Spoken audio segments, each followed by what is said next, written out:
Okay. வணக்கம் மக்களே. 3வது நாள் ஹீராவுடைய கோபாலபுரத்து மக்கள் நாவல் வாசிச்சுட்டு இருக்கோம். சாகித்ய அகாடமி வின் பண்ண நாவல் இது. 1990 வெளிவந்த நாவல். 91 இதுக்கான சாகித்ய அகாடமி கிடைச்சிது. இது ஒரு ப்ரீ இண்டிபெண்டன்ஸ் எராலேருந்து அப்படியே எவால்வ் ஆகி இந்தியாவுக்கு சுதந்திரம் கிடைக்கிறதோட முடியுது. அதை ஒட்டி ஏற்பட்ட சமூக பொருளாதார அரசியல் மாற்றங்களை ஒட்டி மக்களுடைய வாழ்வியலை, அவங்களுடைய வசனத்தை படம் பிடிச்சு காட்டுறதா இருக்கு இந்த புத்தகம். அத்தியாயம் 11. பொங்கலுக்கு மறுநாள் காரியை பிடிக்கிறது என்று ஏற்பாடு. கரிசக்காட்டில் எருதுக்கட்டு என்கிற வீர விளையாட்டு ஏற்பட முன்னோடியான அந்த நிகழ்ச்சியை பார்க்க ஊரிலிருந்தும் சுற்றுப்புறங்களிலிருந்தும் கூட்டம் கூடியிருந்தது. பல இடங்களிலிருந்து மாட்டை பிடித்து அடக்குகிற இளவட்டங்களும் திறமைசாலிகளும் வந்திருந்தார்கள். கோபல்ல கிராமத்தின் பக்கத்தில் உள்ள கொத்தூரு கிராமத்திலிருந்து, கொத்தூரு அப்படின்றது புது ஊரு அப்படின்ற அர்த்தம் அப்படி வரும்னு சொல்லிட்டு நம்ம முதல் நாள் பேசினோம். கொத்தூரு கிராமத்திலிருந்து சிம்மம் ரங்கசாமி நாயக்கர் வந்திருந்தார். அவரை பார்த்ததும் கிராமத்தார்கள் மரியாதை செய்து வரவேற்றார்கள். இவர் மாட்டுச்சந்தை கூடுகின்ற கழுகுமலை தாவணியில் போய் பயங்கரமான பாய்ச்சல் காளைகளை விரும்பி பிடித்து கொண்டு வருவார். தாவணி அப்படின்றது மாட்டுச்சந்தை போடுற இடத்த தாவணின்னு சொல்லுவாங்க. அதன் அடிப்படையில் தான் மதுரையில் மாட்டுத்தாவணின்னு இருந்த இடத்துல தான் பஸ் ஸ்டாண்ட் அதுக்கப்புறம் லேட்டராக கட்டினாங்க. அதுக்கு முன்னாடி அது மாட்டுச்சந்தையாக இருந்தது. பின்பு பாய்ச்சல் காளைகள் வேலைக்கு எப்போதும் வேகமாக இருக்கும் என்பதை தெரிந்து வைத்திருந்தார். அதோடு அவைகள் விலையும் மலிவாக கிடைக்கும். பாய்ச்சல் காளைகளை வீட்டில் வைத்துக்கொண்டு அதை கட்டி யார் சேவகம் பண்ணுகிறது? அதற்கென்றே ஒரு சிம்மம் ரங்கசாமி நாயக்கர் இருந்தார். மாட்டுத்தாவணிகளில் பாய்ச்சல் காளைகளை இரட்டை கயிறுகளில் கட்டி போட்டிருப்பார்கள். இவர் அந்த காளைக்கு பக்கத்தில் போய் இடுக்கில் 2 கைகளையும் ஊன்றி நின்று கொண்டு அமுத்தலான ஒரு பார்வையோடு அந்த காளையை பார்த்து கொண்டிருப்பார். அவர் அப்படி பார்ப்பதை மற்றவர்கள் ஒரு வேடிக்கையாக பார்ப்பார்கள். கள்ளப்பாய்ச்சல் மாடுகள், சதைக்கண் மாடுகள் இவைகளுக்கு எதிரே போய் நின்றால் அதுகளுக்கென்று உள்ள கிருத்திரியத்தை அவைகள் காண்பிக்க தொடங்கும். கிருத்திரியம்னா ஒரு நெகட்டிவ் கேரக்டர். எவ்வளவுதான் மூடி வச்சாலும் இந்த கிருத்திரியம் உள்ள அந்த மாதிரி சொல்லுவாங்க. கிருத்திரியம்னா உள்ள இருக்கிற ஒரு நெகட்டிவ் கேரக்டர். அதுகளுக்கென்று உள்ள கிருத்திரியத்தை அவைகள் காண்பிக்க தொடங்கும். அவைகளின் சினப்புகளையும் தரையை குளம்பால் தேய்ப்பதையும் அவர் மீசைக்குள் தெரியாத ஒரு புன்னகையோடு அமைதியாய் பார்த்து கொண்டிருப்பார். குழந்தைகள் பெரியவர்களை பார்த்து நாக்கை துருத்தி பயமுறுத்துவது போல் இருக்கும் அவருக்கு அது. அந்த அனுபவத்தை லட்சுமண்ணா ஒரு நாள் ஊர் மடத்தில் விவரித்துக் கொண்டிருந்தார். இவரும் அந்த தாவணிக்கு போயிருந்தாராம். அப்பசிம்ம நாயக்கருக்கு நல்ல பிராயம், பேருக்கு ஏற்றது போலவே ஆள் இருப்பாராம். காளைய வாங்கின உடனே ரெட்டை கயித்துல பிடிச்ச மானைக்கே மாட்டுக்காரனையும் ஒரு கயித்தை பிடிச்சுக்கிட சொல்லி பெரியோட மணலுக்கு கொண்டு போனாரு. என்ன நடக்குன்னு பார்க்க நானும் பெறத்தாலேயே போனேன். திடீர்னு பயங்கரமா ஒரு சத்தம், இடி இடிச்ச மாதிரி. நெசமாவே நான் பயந்துட்டேன். அப்படி ஒரு சத்தம் கொடுத்துக்கிட்டே பாஞ்சி மூக்கணாங்கயித்தை பிடிச்சு காளையோட முகத்தை மடக்கி நடு முதுகுல முழங்கையால ஒரு இருக்கு வச்சாரு. இப்படியே ஒரு 4-5 தபா சத்தம் கொடுத்துக்கிட்டே இருக்குகளும் கொடுத்து அதை புரட்டி புரட்டி எடுத்தாரு மணல்ல. அவ்வளவுதான். மாறுன்னு கத்தி சதன்னு சாணி போட்டுட்டது ஒரு கூடைக்கு அந்த பாச்சக்காலை. லட்சுமணன் நான் சொன்னதை கேட்டு எல்லாரும் சிரித்தார்கள்.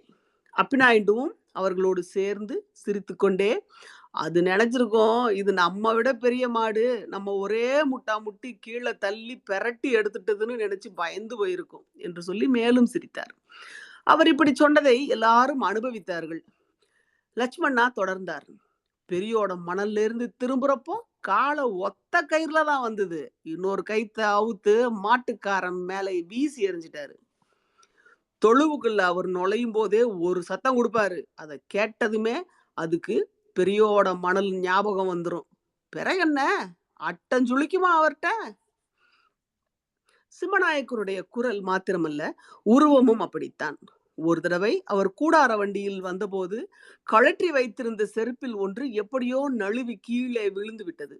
பக்கத்து ஊர் பகடை இளவு சொல்ல அந்த வழியாக போனவன் அதை கண்டெடுத்தான். இம்புட்டு பெரிய மிதியடி போட்டுக் கொள்ளுகிற பாதங்கள் நம்ம சிம்மா நாயுண்டு காருவாகத்தான் இருக்கும் என்று யோசித்து கொண்டு வந்து அவரிடம் சேர்ப்பித்து விட்டு போனான். அப்படி ஒரு ராட்சசத்தனமான உடம்பு அது. ஆனால் இப்போதோ அவர் தவங்கி போய் கம்பை ஊன்றி நடக்கும்படியான வயோதிகம் வந்துவிட்டது.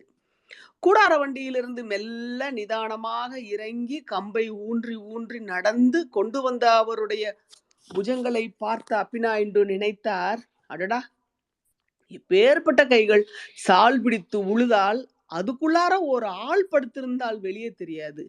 யாரால் இப்போ அப்படி உளவு பிடிக்க முடியும்? அவர்கள் சிம்மநாயகருக்கு குடிக்க பானாக்கரம் தந்து உபசரித்தார்கள்.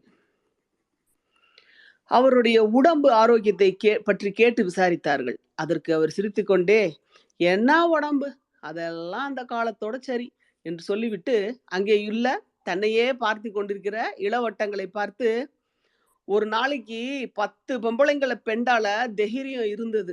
அடங்காத பொம்பளை எல்லாம் சரணம் சரணம்னு சொல்ல வச்சோம். முடியுமாடா பயகளா உங்களால இப்போ என்று கேட்டு கண்ணை சிமிட்டி கூட்டத்தை கலகலப்பாக்கினார். அவருக்கு பக்கத்தில் வந்து மரியாதைக்காக நின்று கொண்டிருந்த கிட்டப்பன் ராஞ்சனையுடன் அடக்கமாக சிரித்தான். கலகலப்பு அடங்கியதும் அவனை பார்த்து, சரி பயலே, எப்படி இருக்க என்று வாஞ்சியுடன் விசாரித்தார். இருக்கந்தாத்தா, உங்க ஆசீர்வாதத்துல என்று சொல்லி தலையை ஆட்டி அவனை நன்றாக மேலும் கீழும் பார்த்துவிட்டு, இன்னைக்கு நீதான் இந்த காரியை பிடிக்கணும் என்றார். கிட்டப்பன் அதற்கு பதில் ஏதும் பேசவில்லை. பவ்யத்துடன் தரையையே பார்த்து கொண்டிருந்தான். அவர் கவனம் வேறு இடத்திற்கு திரும்பியதும் வளர்ந்து காய்ந்து போன கோரை புற்கள் போல் இருந்த அவருடைய நீண்ட வெண்மையான புருவங்களையே பார்த்து கொண்டிருந்தான். மீரா அடுத்த அத்தியாயம் வாசிச்சிருங்க. மச்சு வாசிக்கிறீங்களா? மச்சு அடுத்தது. நான் ட்ரை பண்றேன். ஆனா காலை அளவுக்கெல்லாம் முடியாது. பட் ட்ரை பண்றேன். அது கண்டிப்பா முடியாது மச்சு. அதான் காளி, நான் இந்த விண்டோல இருந்து மாறி இருக்கிறேன். இன் கேஸ் என் வாய்ஸ் ஏதாவது போயிடுச்சுன்னா ஜஸ்ட் கால் அவுட். ஓகே? ஓகேடா. ஓகே. அத்தியாயம் 12. கரிசல் காட்டில் இப்போது நடக்கும் எருதுகட்டு போல அல்ல அது. ஜனக்கூட்டத்தின் மத்தியில் மாட்டை வடத்தில் பிணைத்து விட்டு பிறகு மடக்கி பிடிப்பதற்கு. இங்கே குறிப்பிட்டுள்ள இடத்திற்கு தந்திரமாக போக்கு காட்டி காளையை கொண்டு வந்து அமைக்க வேண்டும், அல்லது காளை நிற்கும் இடத்திற்கு போய் அதை மடக்கி பிடிக்க வேண்டும். இடம் வசப்பிசகாக அமைந்துவிட்டால் அது போல அபாயம் வேறில்லை. மனுஷன் தந்திரக்காரனாக இருந்தாலும் உயிருக்கு பயப்படாத மூர்க்கம் கொண்ட காளையோடு நிராயுதமாக வெறும் கைகளாலேயே அதை பிடிப்பது என்பது லேசான காரியமில்லை. மனுஷன் பல விஷயங்களுக்கு கட்டுப்படுத்தி வளர்க்கப்பட்டவன். மிருகங்கள் அப்படியல்ல. காளைக்கு ஆயுதங்கள் கொம்புகளும் குளம்புகளும். குளம்பினால் வசமாக ஒரு உதை வாங்கினால் அதிகபட்ச மனித எலும்பு உடையும். கொம்பு அப்படி இல்லை, குத்தி உயிரை வாங்கிவிடும். ஊருக்கு கிழக்கே உள்ள மந்தை புஞ்சையில் பசுமாடுகளின் மந்தை கிடை அமர்த்தப்பட்டிருந்தது. அந்த காலை வேளையில் பசுக்கூட்டம் படுத்துக்கொண்டும் நின்று கொண்டும் வாய் நுரைக்காக சுகமாக அசை போட்டு கொண்டும் இருந்தன. காரி சுறுசுறுப்பாக அங்கும் இங்கும் நடந்து கொண்டிருந்தது. தனக்கு நேராக இருக்கும் அபாக்கியத்தை தெரிந்து கொள்ளாமல் பருவத்துக்கு வந்த பசுக்களை விரட்டி கொண்டிருந்தது. அதை பார்த்த புச்சன்னா தூரத்தில் இருந்து கொண்டே சத்தம் போட்டு சொன்னார், காரி முடிச்சுக்கோ, ஆசை தீர, இன்னைக்குதான் கடைசி. இளவட்டங்களும் மற்றவங்களும் அதை கேட்டு சிரித்தார்கள். காரி அமைப்பது சிரமமாக இருந்தது. நிலைமை ஆரம்பத்திலேயே சரியில்லை. காளை அமைப்பதில் வல்லாள கண்டான் என்று பெயர் எடுத்த மேலூரானை காரி ஒரே வீச்சால் கொம்பால் கோசி வீசி குடலை சரித்து விட்டது. ஆகா, பாவி மோசம் போனானே என்று அங்கலாய்த்தார் சிம்மம். பார்வை மங்களினால் என்ன ஏது என்று முதலில் அவருக்கு நிதானம் பிடிபடவில்லை. தூரத்தில் இருந்து கொண்டு வயசாளிகளோடு சேர்த்து பார்த்து கொண்டிருந்தார். அவருக்கு பக்கத்தில் இடம்புறம் அப்பிநாயுண்டு, வலது பக்கம் காலம் சென்ற கோட்டையார் கோவிந்தப்பைய நாயக்கனாரின் மகனார் கோட்டை திரவத்தி நாயக்கர். தூரத்தில் அங்கே நடந்து கொண்டிருக்கும் நிகழ்ச்சிகளை அவர்களுக்கு பக்கத்தில் இருந்து கொண்டு பையனாசாரி சொல்லிக் கொண்டே வந்தார். காரி இருந்த இடத்தில் சுற்றிலும் தூரத்திலும் வட்டமாக மனித கூட்டம், ஆணும் பெண்ணும் சிறுவர்களுமாக. கீழே விழுந்த மேலூரானை காரி அதற்கு மேல் ஒன்றும் செய்யவில்லை. மனித ஆரவாரத்தை மற்றும் காதுகளை முன்பக்கம் குவித்து தலையை தூக்கி கவனித்தது. பிறகு ஒரு கால் மண் வாரி செருக்கு போட ஆரம்பித்தது. வாங்கடா, ஒவ்வொருத்தனா வரீங்களா, சேர்ந்து வர போறீங்களா என்று கேட்கறது மாதிரி இருந்தது என்று பையனாசாரி அதற்கு வியாக்கியானம் சொல்லிக் கொண்டிருந்தார் அவர்களுக்கு. கீழே விழுந்து கிடக்கிற மேலூரான முதல்ல காப்பாத்தணும் மேட பையனா, சாரி, கீழே விழுந்து கிடக்கிற மேலூரானை முதல்ல காப்பாத்தணும்டா பையனா என்று பதட்டப்பட்டார் கோட்டை வீட்டு திரவத்தி நாயக்கர். அந்த வயசாளிகள் தங்கள் புருவக்கட்டின் மேல் கைகளை வைத்துக் கொண்டு என்ன நடக்குமோ என்று பார்த்து கொண்டிருந்தார்கள். பையனாசாரி சொல்வதையும் கேட்டுக்கொண்டு. இப்ப யாரோ ஒருத்தன் ஒரு பசுமாட்டை மூக்கணங்கைத்தை பிடிச்சிட்டு காரி இருக்கிற இடத்துக்கு கொண்டுகிட்டு போறான் என்றார் பையனாசாரி. ஓஹோ, அது சரிதான், அதுவும் ஒரு தந்திரம்தான் என்று சொல்லி சிரித்தார் சிம்மநாயக்கர். அவர் நினைத்தது பசுமாட்டை கேடயமாக வைத்துக் கொண்டு காரியை நெருங்கி பிடிக்கப் போகிறார்கள் என்று. போனவன் அதை செய்யவில்லை. இப்போது மற்றொருவன் அந்த பசுவோடு ஒண்டிக்கொண்டே போய் மேலூரான் விழுந்து கிடக்கும் இடத்துக்கு போனான். பசுவை காரிக்கு பக்கமாக நிறுத்திவிட்டு காரியின் கவனம் பசு மேல் திரும்பியதும் இருவரும் சேர்ந்து மேலூரானை தூக்கி கொண்டு ஓடினார்கள்.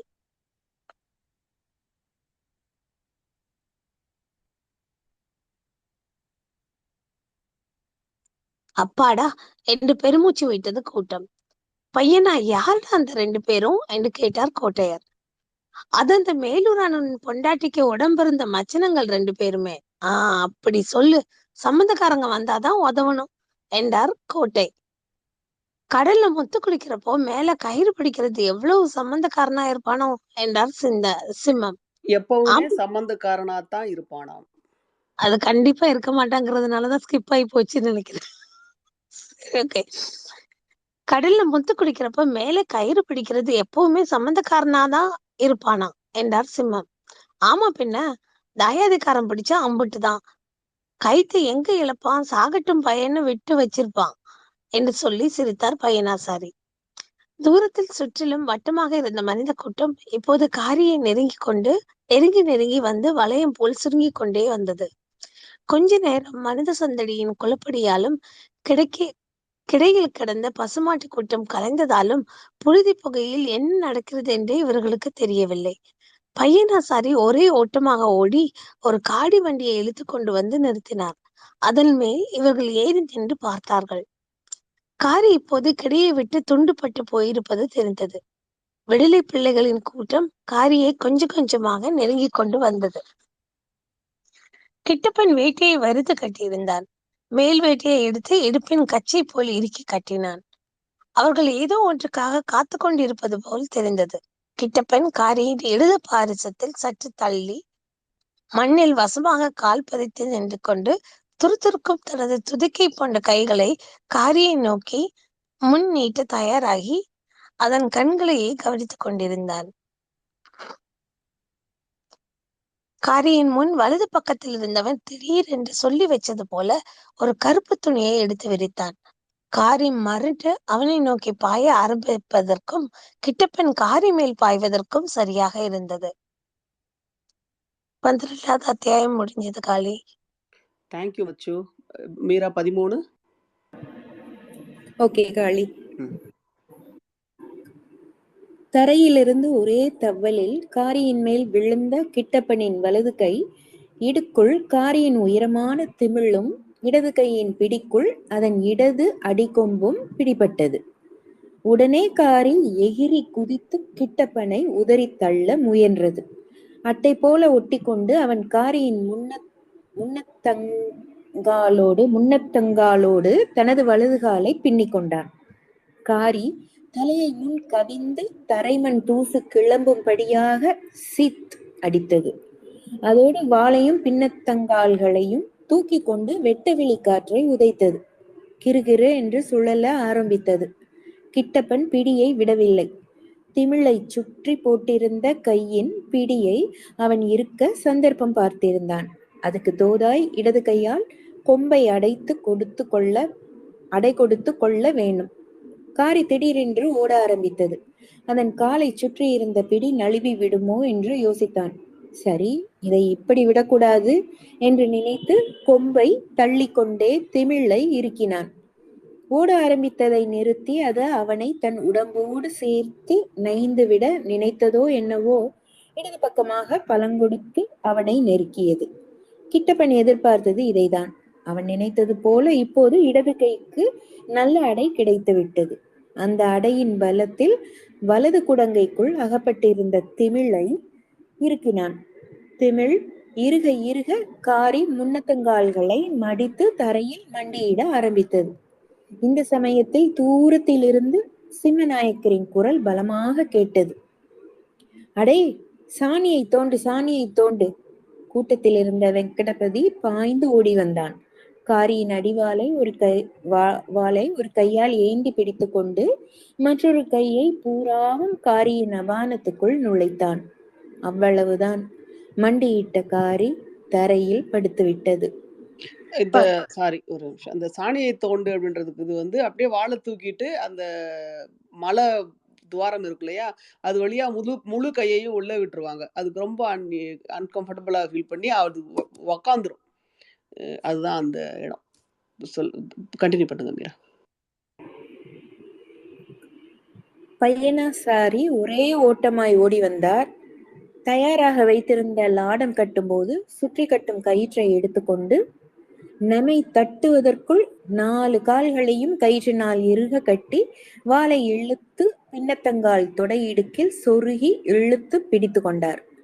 பலத்த ஆரவாரத்துக்கும் கூச்சலுக்கும் இடையே கிட்டப்பன் காரிக்கு மூக்கணாங்கயிறு பூரி இழுத்து கட்டி முடிச்சு போட்டான். உடனே காயடிக்கப்பட்டது. பொட்டியாரு ஏறுவாரி நீ என்ற கூட்டத்தில் ஒரு இலக்காரமான குரலை தொடர்ந்து சிரித்தார்கள் சிலர். தரையில் பலமாக முளைகள் அரைந்து 2 வடங்களால் மூக்கணாங்கயிற்றில் வலதும் இடதும் பிணைத்து கட்டி போட்டார்கள். காயடிக்கப்பட்டதால் இடுப்பை குன்ன வைத்து கொண்டு மூக்கிலிருந்து ரத்தம் சொட்ட நின்ற காரியை பார்த்தவர்களுக்கு ஐயோ என்றிருந்தது. கிட்டப்பனின் கிடப்பு அச்சிந்தலுவை துன்பமுற செய்தது. அவள் வீட்டு வேலைக்காரர்களும் வீட்டுக்கு வருகிற விருந்தாடிகளும் மீரா ஒரு 2 அதுக்கு முன்னாடி ஒரு 2 இருக்கு மீரா. இப்படி காரியை அடக்கிய வயனத்தை எல்லாம் இருக்கு. இப்படி காரியை அடக்கிய வயனத்தை எல்லாம் வாத்தியார் சாமி கண்ணாச்சாரி கேள்விப்பட்டிருந்தார். இப்போது கட்டிலில் உலர்ந்து போய் கிடக்கும் இந்த கிட்டப்பன் தான் அது என்று நினைக்க வேண்டியிருந்தது. கிட்டப்பனின் சம்பந்தாரர்களில் ஊரிலிருந்து இவனுடைய உடம்பு அசௌகரியத்தை கேள்விப்பட்டு பார்க்க வந்திருந்தார்கள். கிட்டப்பனின் மனைவி கருவுற்ற வேளைதான் தகப்பனை இப்படி படுத்துகிறது என்று சொன்னார்கள். கிட்டப்பனின் கிடப்பு அச்சிந்தலுவை துன்பமுற செய்தது. அவள் வீட்டு வேலைக்காரர்களும் வீட்டுக்கு வருகிற விருந்தாடிகளும் ஒவ்வொன்றை சொன்னார்கள். கிட்டப்பனின் உடல்நிலை பற்றி சிலர் பார்த்தவர்கள் சொன்னது,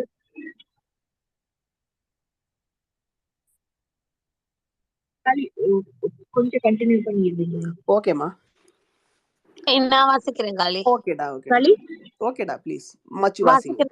நான் வாசிக்கிறேன் மீரா. ஓகே.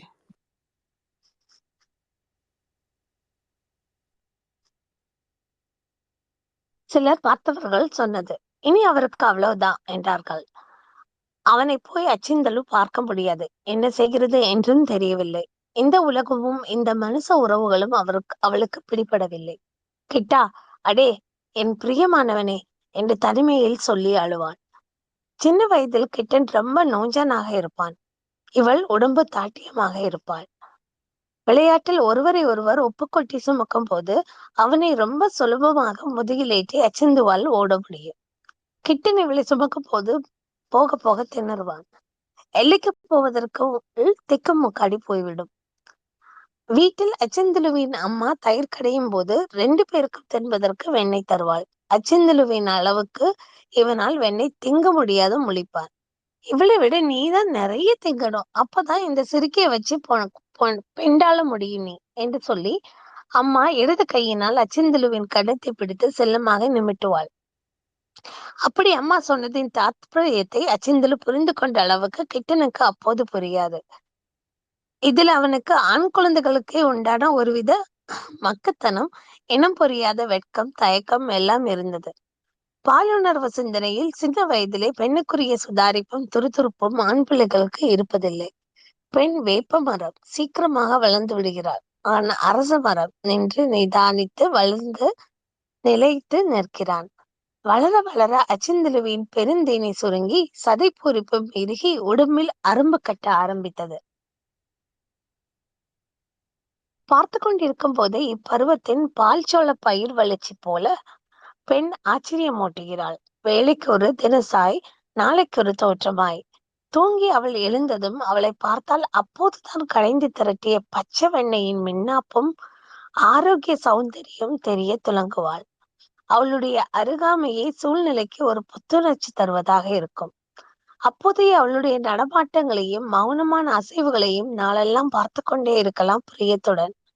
அவர்களுடைய பருவங்கள் உயர உயர உடம்புகள் வேற்றுமைப்பட பட மனங்கள் மனதோடு ஒருமைப்பட்டது. களி 13வது சாப்டர் முடிஞ்சது. நன்றி மேம். நன்றிம்மா மாச்சு. 14வது அத்தியாயம். விளையாட்டு பருவம் மறைந்து காரிய பருவம் தொடங்கியது. அப்போது கிட்டப்பன் முழு மூச்சோடு விவசாய வேலைகளில் இணைத்து விடப்பட்டான். மாட்டோடு மாடாய் உழைத்தான். கடின உழைப்பு அந்த உடம்பை பக்குவப்படுத்தியது, இரும்பாக்கியது. தலைக்கோழி கூப்பிட எழுந்தால் பொழுது அடையும் வரை சரியாக இருக்கும் வேலை. உட்காருவது என்பது மதியம் கஞ்சி குடிக்கத்தான். ஒரு தோண்டி கஞ்சி போன மூளை தெரியாது. மாலையில் கிணற்றில் நீச்சல் விளையாட்டு. அது போதாதென்று முன்னிலா காலங்களில் கிளித்தட்டு விளையாட்டு. என் பிள்ளை சோறே திங்க மாட்டேங்கானே என்று அவன் வீட்டில் கவலைப்பட்டது போய் பிறகு இதனை இப்படி பேத்தினி திங்கானே என்று அதிசயம். எலை, உன் வயிற்றுக்குள்ள ஐயாறு தான் நுழைஞ்சிருக்காருலே என்று சொல்ல வேண்டியதாகிவிட்டது. கிட்டப்பன் நெடு நெடு என்று உயரத்திலும் பக்கவாட்டிலும் வளர்ந்து விரிய ஆரம்பித்தான். செங்கமங்கலான இருட்டில் பார்த்தவர்களுக்கு அடையாளம் தெரியாமல் திகைத்து கிட்ட நெருங்கி பார்த்த பிறகுதான், ஏ நீ கிட்டப்பனா, யாரோ பெரிய மனுஷன்லாம் வாராருன்னு நினைச்சு போட்டேன் என்று சிரிப்பார்கள். எல்லாரும் விரதம் இருக்கிறார்களே என்று கிட்டப்பனும் ஒரு நாள் விரதம் இருந்தான். விதை பெட்டிக்கு ஒரு பெட்டி பச்சரிசி எடுத்து இடித்து மாவுருண்டை செய்திருந்தார்கள். அவ்வளத்தையும் அவன் ஒருத்தனே உண்டும் இல்லை என்று பார்த்து விட்டான். தின்று முடித்து விட்டு, ரொம்ப நல்லா இருந்ததுமா, இன்னும் இருக்கா என்று கேட்டானாம். சாயந்தரம் விரதம் விடும்போது ஒரு மாடா சோற்றையும் அவன் ஒருத்தனே தின்று தீர்த்து விட்டான். எப்பா, நீ விரதம் இருந்த அழகு போதும் என்று பெற்றவளே சொல்லிவிட்டாள். அதிலிருந்து அந்த வீட்டில் விரதம் கிடையாது. பண்டிகை நாட்களில் இவனுக்கு காலை ஆகாரம் ஒரு பிளாப்பெட்டி நிறைய உளுந்த வடைகள். உள்ளங்கை அகலத்தில் கனமும் உள்ள 60-70 வடைகள் தின்று முடித்து பெரிய சொம்புக்கு ஒரு செம்பு மோர் குடித்து முடித்துவிட்டு வெளியே கொஞ்ச நேரம் போய்விட்டு வந்து, அம்மா சாப்பிட ஏதாச்சும் இருக்கா, வகுறு பசிக்கு என்பான். அரங்கு வீட்டுக்குள்ள வாழைப்பழத்தார்கள் இருக்கு, போய் பழுத்த பழமா பார்த்து சாப்பிடு. உடனே கிட்டனுக்கு ஆனந்தம் பிறந்துவிடும். மதிய சாப்பாடு வரை கவலை இல்லை. அரங்கு வீட்டுக்குள்ளிருந்து அவன் வெளியே வரும்போது சொம்பு நிறைய பால் வைத்து கொண்டு நிற்பாள் அம்மா. கம்மஞ்சோத்தையே தின்று தின்று சவக்கழித்து போன வாய் நெல்லுச்சோத்தை கொண்டா கொண்டா என்று வாங்கி வாங்கி சாப்பிடும். கரிசக்காட்டுக்காரங்களுக்கு நெல்லு பொறுக்கிய கண்டா குலதெய்வத்தை கண்டது மாதிரி என்று தீரவாசத்துக்காரர்கள் இவர்களை கேலி செய்தார்கள். பர்மாவிலிருந்து மூடை அரிசி வந்து கப்பல் கப்பலாக இறங்கும். விலையும் கொள்ளை மலிவு. ரூபாய்க்கு 8 பக்கா பட்டணம்படி கிடைக்கும். அதே பர்மா நொய்யரிசி ரூபாய்க்கு 16 பக்கா வாங்கலாம். பர்மா அரிசி வருவதற்கு முன்னால் விசேஷ வீடுகளில் கம்மஞ்சோறும் ஆட்டுக்கறியும் தான். நெல்லு பருக்கையும் பருப்பு சாம்பாரும் வந்த பிறகுதான் பயபுள்ளைகளுக்கு நல்ல கொழுப்பேறி போச்சு என்று பெரியவர்கள் செல்லமாக வைவார்கள். ரொம்ப பேர் நெல்லு சோற்றுக்காகவே விரதம் இருந்தார்கள். பர்மா அரிசி வந்த புதுசில் கரிசல் காட்டையே அது ஒரு பேயாக பிடித்து அலைக்கழிக்க தொடங்கியது. வராத விருந்தாட்கள் வந்து விட்டால் எப்பாடுபட்டாயிலும் அவர்களுக்கு நெல்லுச்சோறு பொங்கி கோழி அடித்து சாப்பாடு போடணும் என்று ஆகிவிட்டது. வேலைக்கு போனால் கம்மம்புல்லோ கேப்பையோ சோளமோ தான் கூலியாக கிடைக்கும். பணத்தை கண்ணால் பார்ப்பதே அரிதாக இருந்தது. அப்படி இருக்கும்போது அரிசியை எப்படி வாங்கி எப்படி சமைக்க? பருத்தி எடுக்கும் காலத்தில் கூலி பருத்தி எடுத்து பகிர்ந்து கொண்டு வரும் பருத்தியை கடைச்செலவுக்கு கொண்டு போனது போக சேர்த்து வைத்து அதை நிறுத்தால் பணம் கிடைக்கும். அல்லது கூலி பருத்தியை கடையில் துட்டுக்கு போட்டு அதுக்கு அரிசி வாங்கலாம். சம்சாரிகள் மட்டும் பொதி கணக்கில் பருத்தியை வியாபாரிக்கு போட்டு பணமாக்குவார்கள். அவர்கள் மட்டும்தான் மூடை அரிசி வாங்கி சமைக்க முடியும். அவர்கள் வீட்டு நல்லது பொல்லதுகளில் மற்றவர்களுக்கு அரிசி சோறு கிடைக்கும். இந்த சோற்றை சாப்பிட மைல் கணக்காக நடந்து போய் வரவும் செய்தார்கள். நெல்லுச்சோறு என்பது இந்த மக்களின் கனவாக இருந்தது. சாமி கண்ணாசாரி இதை கண்டு நினைத்து நினைத்து அதிசயப்பட்டார். இந்த அதிசயத்திலிருந்து அவர் விடுபட ரொம்ப நாள் பிடித்தது. கல்யாண வீட்டு பந்திகளில் ஒரே நபர் மாறி மாறி திரும்பவும் திரும்பவும் உட்கார்ந்து சாப்பிட்டதை இங்கேதான் பார்த்தேன் என்று சொல்லுவார். நெல்லுச்சோத்தை பற்றி மக்கள் பாடுகிற நாடோடி பாடல்களை கேட்டு யோசித்தார். நித்தம் நித்தம் நெல்லுச்சோறு, நெய் மணக்கும் கத்திரிக்காய். கல்யாண வீடுகளில் பல்லாக்கு சுமப்பவர்கள் சாப்பிடும்போது ஒரு தரம் தற்செயலாக அவர் பார்க்க நேர்ந்தது. கடகம் கடகமாக ஐயனார் சிலைக்கு முன்னால் சோற்றை தட்டி படப்பு போடுவது போல் இருந்த அந்த காட்சியை பற்றி சொல்லி சிரிப்பதா அதிசயப்படுவதா என்று தோன்றாமல் வாயடைத்து போனார் பாவம். கம்பந்தோசையை விட நெல்லரிசி தோசை இந்த மக்களை ரொம்பவும் கவர்ந்தது. கிராமத்தில் செட்டி பிள்ளைமார் வந்து இட்லி தோசை செய்து விற்று பணம் சம்பாதிக்க ஆரம்பித்தார்கள். நிரந்தரமாக வீடு கட்டி குடியேறி வியாபாரம் செய்ய தொடங்கினார்கள் அவர்கள். மீரா 15 படிக்கலாமா? நான் படிக்கிறேன். கிட்டப்பனின் நெஞ்சில் பட்டது உடம்பிலும் மனசிலும் விழுந்த இடி. பாதிக்கப்பட்டது மனசா மார்பா என்று தெரியவில்லை அவனுக்கு. படுக்கையிலிருந்து எழுந்து நின்றபோது உடல் தள்ளாடியது. ஒரு தாகம் நாக்கை பிடுங்கியது, இன்னொரு தாகம் மனசை பிடுங்கியது. மனசில் துளிர்த்து படர உயர்ந்த கொடி பற்றுக்கோலை பற்ற நீண்டு ஆடி அலை கழிந்தது. சிறு நெருஞ்சியாக உறுத்திய படுக்கையை உதறி எறிந்தான். தூங்கும் நேரம் தவிர மற்ற நேரங்களில் படுக்கையையே அறியாத உடம்பு அது. கம்பை ஊன்றிக் கொண்டு நடமாட அவமானமாக இருந்தது. வாழ்வை வெறுத்தான். மரணம் தேவலை என்று பட்டது. இப்போது அவன் மனசை நிறைத்து நின்றது அச்சிந்தலு ஒன்றுதான். அவளை பார்க்க வேண்டும், அவளோடு பேச வேண்டும். எவ்வளவோ இருக்கிறது பேச. எத்தனை நாள் எத்தனை தபா பேசியிருக்கிறோம். என்ன பேசினோம்? எதையோ பேசாமல் என்னவோ பேசியிருக்கிறோம். நினைத்தவுடன் அவள் இங்கே வந்து தோன்றுவதற்கு ஒரு வழி இருக்கக்கூடாதா? அப்படி ஒரு மாயம் இருந்தால் எவ்வளவு நல்லா இருக்கும். வாழ்நாளில் தான் செய்த மிகப்பெரிய தவறு அவளை இழந்ததுதான். புத்தி ஏன் நமக்கு இப்படி போச்சு? கிட்டப்பனுக்கு தன் பேரில் வெறுப்பும் அவள் பேரில் கோபமும் வந்தது. கல்யாணம் நிச்சயமாவதற்கு முன்னால் அவளை சந்தித்து பேச முயற்சி செய்தது என்னவோ வாஸ்தவம். அன்றைய அந்த 2-3 நாள் ராவும் பகலும் அதே முயற்சியாகவே இருந்தான். அப்போது அவளுடைய வீட்டில் ஒரு பயங்கர கடிநாய் ஒன்று இருந்தது. அதையும் மீறி அந்த தெருவுக்கு போகிறது எப்படி? திருடர்கள் நாயை வசியம் செய்ய கையாளும் உபாயங்கள் பற்றி கேள்விப்பட்டதெல்லாம் ஞாபகத்துக்கு வந்தது. எருமை தோளினால் முறுக்கி செய்யப்பட்ட உளவு வடங்கள் அவனிடம் இருந்தது. அவைகளை பொடியாக வெட்டி நறுக்கி அதில் கருப்பட்டி போட்டு கொதிக்க வைத்து காற்று வீசும் திசையில் கொண்டு போய் கொட்டிவிட்டால் அந்த மனத்துக்கு ஊரில் இருக்கும் நாய்கள் எல்லாம் அங்கே போய்விடுமாமே. இது புரட்டாசி மாசமாக இருந்தால் சவுலுக்காக நாய்கள் பெண் நாய் இருக்கும் இடம் தேடி போய் அங்கேயே காத்து கொண்டு கிடக்கும். வீட்டை மறந்து. காரணமில்லாமல் அவனுக்கு கொப்பன கவுண்டரின் ஞாபகம் வந்துவிட்டது. கெப்பன கவுண்டரின் ஞாபகம் வந்துவிட்டது. இதெல்லாம் தெரிந்தேதான் அவர் பெண் நாயை வளர்த்தார்.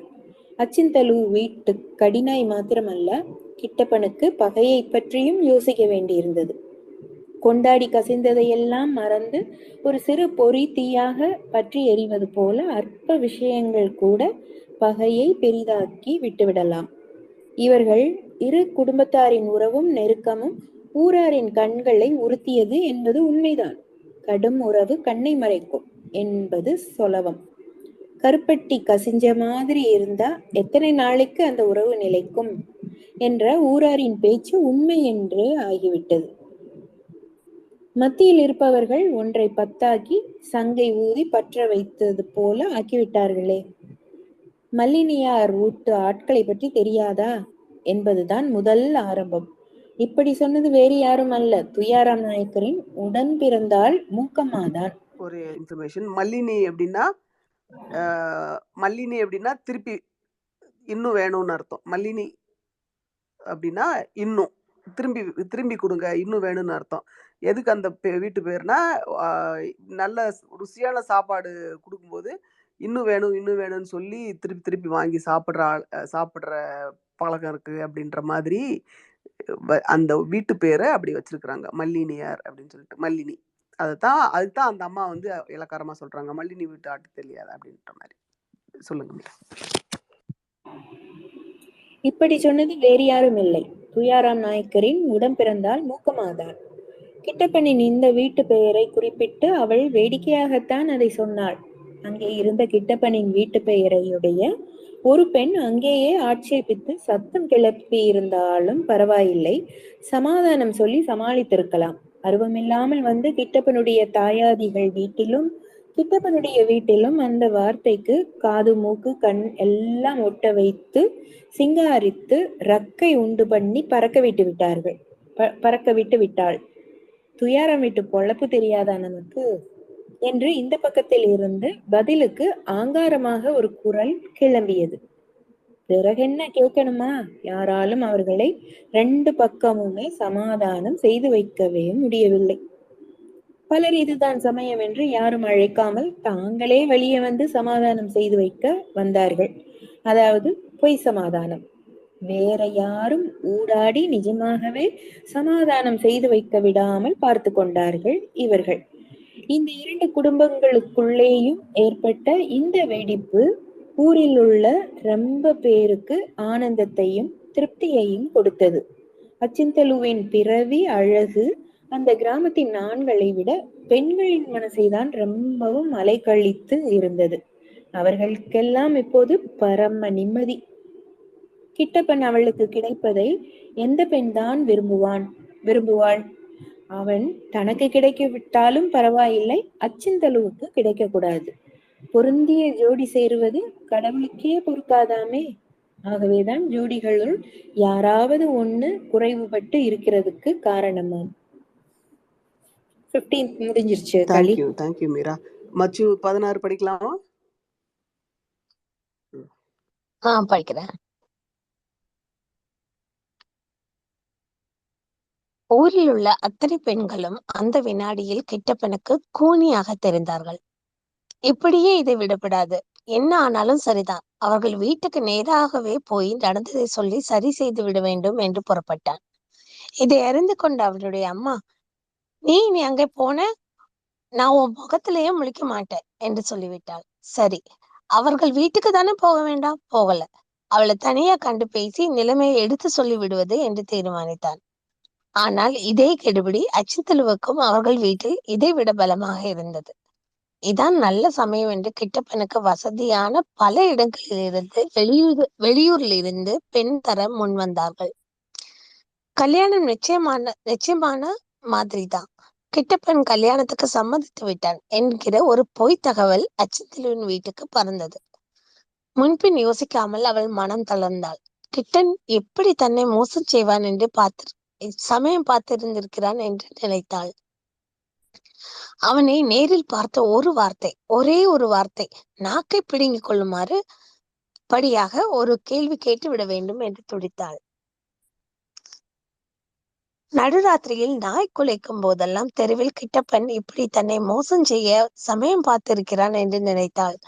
அவனை நேரில் பார்த்த ஒரே ஒரு வார்த்தை நாக்கை பிடுங்கிக் கொள்ளும்படியாக ஒரு கேள்வி கேட்டுவிட வேண்டும் என்று துடித்தாள். அனைவரும் வீட்டில் தூங்கியவுடன் மெல்ல எழுந்திருந்து நாயை கூப்பிட்டு கட்டி போட்டாள். பகலெல்லாம் கட்டி போடப்பட்டு ராத்திரியில் அவிழ்த்துவிடும் பழக்கம் உள்ள நாய் அது. திரும்பவும் ராத்திரியில் கட்டிலில் கிடக்க அதுக்கு சம்மதம் இல்லை. ரொம்ப அநியாயம் இது என்று நினைத்தது. அச்சிந்தலு கூப்பிட்டால் கிட்டே வரும். மடியிலிருந்து சங்கிலியை எடுக்கும் அழுக்கம் கேட்டாலே போதும், ஒரே ஓட்டமாக ஓடிவிடும். திரும்பவும் அதை ஏமாற்றி அதுக்கு ஏதோ ஒரு நல்லது பிரியமானது செய்ய போவதாக நடித்து ஏமாற்றி பிடிக்க வேண்டும். அதற்குள் அது கள்ளப்பட்டு விட்டால் என்ன வித்தை காட்டினாலும் பிறகு அது கிட்டே வராது. அது அவளை ஏமாற்ற ஆரம்பித்து விடும். கருப்பட்டியை காட்டி அதை தன் பக்கம் கூப்பிட்டாள். முடியாது, அங்கிருந்தே அதை எனக்கு வீசி போடு என்பது போல் தூரத்தில் இருந்து கொண்டே அவளை சுற்றி சுற்றி வந்தது. கள்ள கழுத என்று மனசுக்குள் பல்லை கடித்து சொல்லி சிரித்து கருப்பட்டியில் ஒரு பகுதியை பீத்து வீசினாள். ஆவலோடு தின்றுவிட்டு வேகமாக வாலை ஆட்டியது. பின்னும் கொஞ்சம் வீசினாள். அதையும் தின்றுவிட்டு இன்னும் தா என்பது போல் அவளை நெருங்கி வந்தது. அதன் கழுத்தில் உள்ள பட்டவாரை எட்டி பிடித்து கொண்டாள். என்னமோ செய், இன்னும் கொஞ்சம் கருப்பட்டி இருக்கா என்பது போல் அவள் மடியை முகர்ந்து பார்த்தது. அதை அதன் கட்டும் இடத்துக்கு இழுத்து கொண்டு போனாள். மீது கருப்பட்டியையும் போட்டு கட்டி போட்டாள். தின்றுவிட்டு அவள் முகத்தை பார்த்து என்ன விஷயம் என்பது போல். இவள் இந்த பக்கம் கொஞ்சம் நகர்ந்ததும் அதுக்கு என்ன ஏது என்று ஒன்றும் விளங்கவில்லை. வேலை கட்ட வேலையில இப்படி ஒரு கருப்பட்டி கிடைத்தது என்றாலும் எதற்கு ஏன் என்று புரியவில்லையோ என்னமோ. அது இவளை பார்த்து முன்னந்த கால்களை உயர்த்தி பொய்த்தொண்டையில் சத்தம் கொடுத்து முனக ஆரம்பித்தது. கொஞ்ச நேரத்துல அந்த தவிப்பான குரல் கேட்டது. பிறகு ஆட்சேபமான சிறிய குலைப்பு கேட்டது. கட்டும் சங்கிலியை வெட்டி வெட்டி இழுத்து விட்டு கொள்ள முயன்று தோற்றது. கொஞ்சம் கழித்து, என்ன அநியாயம், ராத்திரி நேரத்துல கூட இப்படி கட்டி போட்டா எப்படி என்பது போல சிறிய செல்ல ஊளையிட்டது. புகார் செய்வது போல். நேரம் ஆக ஆக அதனால் பொறுத்து கொள்ள இயலவில்லை. தன்னுடைய அனாதாரமான நிலையை, தனக்கு இழைக்கப்பட்ட கொடுமையையும் நினைத்து ஓ என்று பெருங்குரல் எடுத்து அழுவது போல் பலமாக ஊளையிட ஆரம்பித்து விட்டது. இந்த கழுதையின் ஊளை சத்தத்தை கேட்டு வீட்டில் யாரும் முழித்துக் கொள்வார்களோ என்று அச்சிந்தலுவுக்கு பயம் வந்து விட்டது. நாயின் அந்த ஊளை மனசை ரொம்ப சங்கடப்படுத்தியது. அதன் அருகே போய் அதை என்ன சமாதானப்படுத்தினாலும் கேட்பதாக இல்லை. கழுத்தில் பிணைந்த சங்கிலியோடு அவளை நோக்கி முன்னந்தங்காலைகளை உயர்த்தி பலவித குரல்களை எழுப்பி, அவிழ்த்து விடு என்னை, நீ செய்தது கொஞ்சம் கூட நல்லா இல்லை என்று கேட்பது போல் இருந்தது அதன் செய்கை. பக்கத்தில் நின்றால் ஆர்ப்பாட்டம், மறைந்தால் ஊளை. இந்த சனியனை என்ன செய்ய, இரு, உன்னை கிட்டனிடம் சொல்லி செடியில கட்ட சொல்ற என்று சொல்லி முணுக்கென்று சிரித்து கொண்டாள். கொஞ்ச நேரம் கழித்து மனசை அறுக்கும் அந்த ஊளையை பொறுத்து கொள்ள முடியாமல், சனியனை, நீயும் அவனை போல எங்கேயாவது பரதேசம் போய் சேர் என்று அவிழ்த்து விட்டு விட்டாள். அச்சத்திலுவுக்கு தெரியாமல் இதையெல்லாம் அவளுடைய அம்மா கவனித்துக் கொண்டிருப்பது அவளுக்கு தெரியாது. நுங்கம்மாவுக்கு தெரியும். பெண் மனசை பெண் அறிய முடியும். இந்த ஆண்கள் எவ்வளவு வஞ்சகமானவர்கள் என்பதை அவள் அறிவாள். எந்த பெண்ணுடைய வாழ்க்கையில் தான் இது நடக்கல? நன்றி மச்சு. அப்படியே இப்போ நாய் கூட பேசுனதெல்லாம் அப்படியே அப்படியே கொண்டாட்டீங்க. தேங்க்யூ. மீரா, இங்க நடக்குது தெரியும் தெரியும், அதான் மேட்சஸ். மீரா, 17 நீங்க வாசிட முடியுமா? வாசிக்கிறேன் களி. Thank you thank you. அச்சிந்தலு என்கிற அந்த பொக்கிஷ பெட்டியை திறந்து பார்க்க ஒரு சாவி வேண்டியிருந்தது போலும். அந்த சாவியாக கிட்டப்பனுக்கு வைத்தாள் அவனுடைய மனைவி ரேணம்மா. இவளின் ஒவ்வொரு அணுகலும் அசைவும் கூட வினாடிக்கு வினாடி அச்சிந்தொழுவை வேறு வகையில் நினைவூட்டின. காரணமில்லாமல் எரிந்து விழும் புருஷன் இருட்டில் முயங்கும் போது மட்டும் பேராதரவு காட்டுவது விளங்கிக் கொள்ள முடியவில்லை இவளால். மனசு என்கிற குழந்தைக்கு பராக்கு காட்டி அப்படி ஏமாற்றுவதும் கிட்டப்பனுக்கு கஷ்டமாகத்தான் இருந்தது. அதனால் திடீர் திடீர் என்று சுருதி கலைந்து போகும். தனது பிறந்த வீட்டில் கண்ணி காக்கும் போது இவள் செய்து கொண்டிருந்த வேலைகளில் பலதை இங்கேயும் செய்ய வேண்டியது இருந்தது. முக்கியமாக பெரிய வீடுகளில் செய்து வருவது போல் அணைந்து விடாமல் நெருப்பை பாதுகாத்து வைப்பதும், இல்லாதவர்கள் வந்து நெருப்பு கேட்கும் போது கொஞ்சம் கொடுப்பதுவும் இது ஒரு முக்கிய வேலை. பாட்டி சொல்லி இருக்கிறாள், ரேணம்மா, தானங்களில் சிறந்த ஒன்று இந்த நெருப்பு தானம் என்று. மழை காலங்களில் நெருப்பை காப்பாற்றுவதும் கொடுப்பதும் பாடுதான். என்றாலும் முடியாது என்று சொல்ல முடியுமா? பிழைப்புக்காக காட்டில் போய் குடும்பத்தோடு காலையிலிருந்து மாலை வரை உழைத்து விட்டு வீட்டுக்கு வந்தவுடன் அடுப்பை பற்ற வைக்க நெருப்பு வேண்டுமே. கிட்டப்பன் வீட்டில் இல்லாத சமயம் பார்த்து பக்கத்து தெரு, பக்கத்து வீடு என்று பெண்கள் நெருப்பு வாங்க வருவார்கள். நெருப்பு மாத்திரம் அவர்கள் வாங்கி கொண்டு போய் விடுவதில்லை. நெருப்பு கொடுத்தவர்களுக்கு மறு உபகாரமாக ஊருக்குள் நடந்த 2 செய்திகளை சொல்லிவிட்டு போவார்கள். ஏற்கனவே செய்தி சொல்லுவதற்கென்று காலையிலும் மாலையிலும் 2 பேர் ஏகாலிச்சியும் குடிமகளும் சோறு வாங்க வருகிறார்கள். கிராமத்தில் உள்ள பெரிய வீட்டு பெண்டுகளுக்கு இவர்களேதான் செய்தி அறிவிப்பாளர்கள். அப்போது நடக்கும் செய்திகளை சூடு ஆறுவதற்குள் கிராமத்துக்கு தெரிவிப்பவர்கள் இவர்கள்தான்.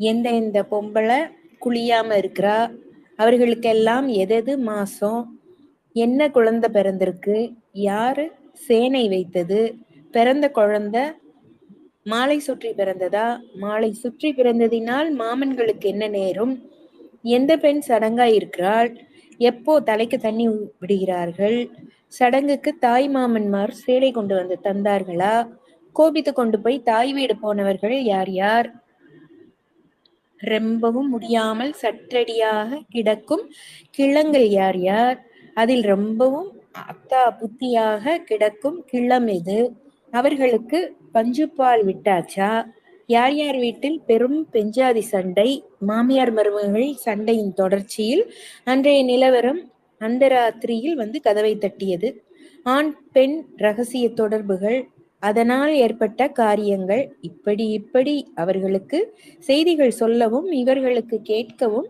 தேனாமிர்தமாக இருக்கும். இதெல்லாம் போக செய்தி தருகிறவர்கள் வேறு ரகமான தகவல் தருபவர்களாகவும் இருந்தார்கள். அப்படி தந்து மகிழ்ந்துவிட்டு ஏதாவது பெற்றுக்கொண்டு போகிறவர்களும் உண்டு. இதில் சிலருக்கு நெருப்பு வாங்க வருவது முக்கியமில்லை. வீட்டில் நெருப்பு இருந்தாலுமே பேருக்கு கொஞ்சம் கழனி தண்ணீர் கொண்டு வந்து குடிதாளியில் ஊற்றிவிட்டு போகும்போது ஒரு புது செய்தியையும் பறக்க விட்டு போகிறவர்களும், நெருப்பை வாங்கி கொண்டு இன்னொரு நெருப்பை விசிறிவிட்டு போகிறவர்களும் உண்டு. அந்த ஆரம்பமே ரொம்ப ஒப்புரவாக இருக்கும். ஒரு நாள் ரேணம்மாவிடம் அந்த பெண் வந்து சொன்னது, போகட்டும், என்னமோ அப்படியெல்லாம் இருந்தாலும் இப்ப அடங்கி கிடக்காரே, அதே பெரிய காரியம்தான். எப்படியெல்லாம் இருந்தாலு? மனசின் கேள்வி ரேணம்மாவிடம் கண்வழியாக தெரியும். உடனே நல்லபடியாக முகத்தில் வைத்துக்கொண்டு, அதெல்லாம் எதுக்கு இப்போ, எப்படியோ சந்தோஷமா இருந்தா சரி என்று சொல்லிவிட்டு, எனக்கு அங்க கொள்ள வேலை இருக்குமா, நின்னு பேச நேரம் இல்ல, வரேமா என்று சொல்லிவிட்டு விசுக்கென்று போய்விடுவார்கள். மெய் மறந்து போய்விடுவாள் ரேணம்மா கொஞ்ச நேரத்துக்கு. புதையல் கிடைத்த லோபிக்கு அவ்வளவும் துருப்பிடித்த இரும்பாக தெரிவது போலிருக்கும் இவளுக்கு. எல்லா பெண்டுகளையும் போலத்தான் இவளும் புருஷனை பார்த்து பார்த்து பூரித்தாள் முதலில்.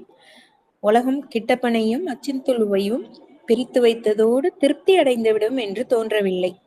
இப்போ ரேணம்மாவும் கிட்டப்பனோடு வாழ்ந்து வர அவர்களுக்கு சம்மதமில்லை.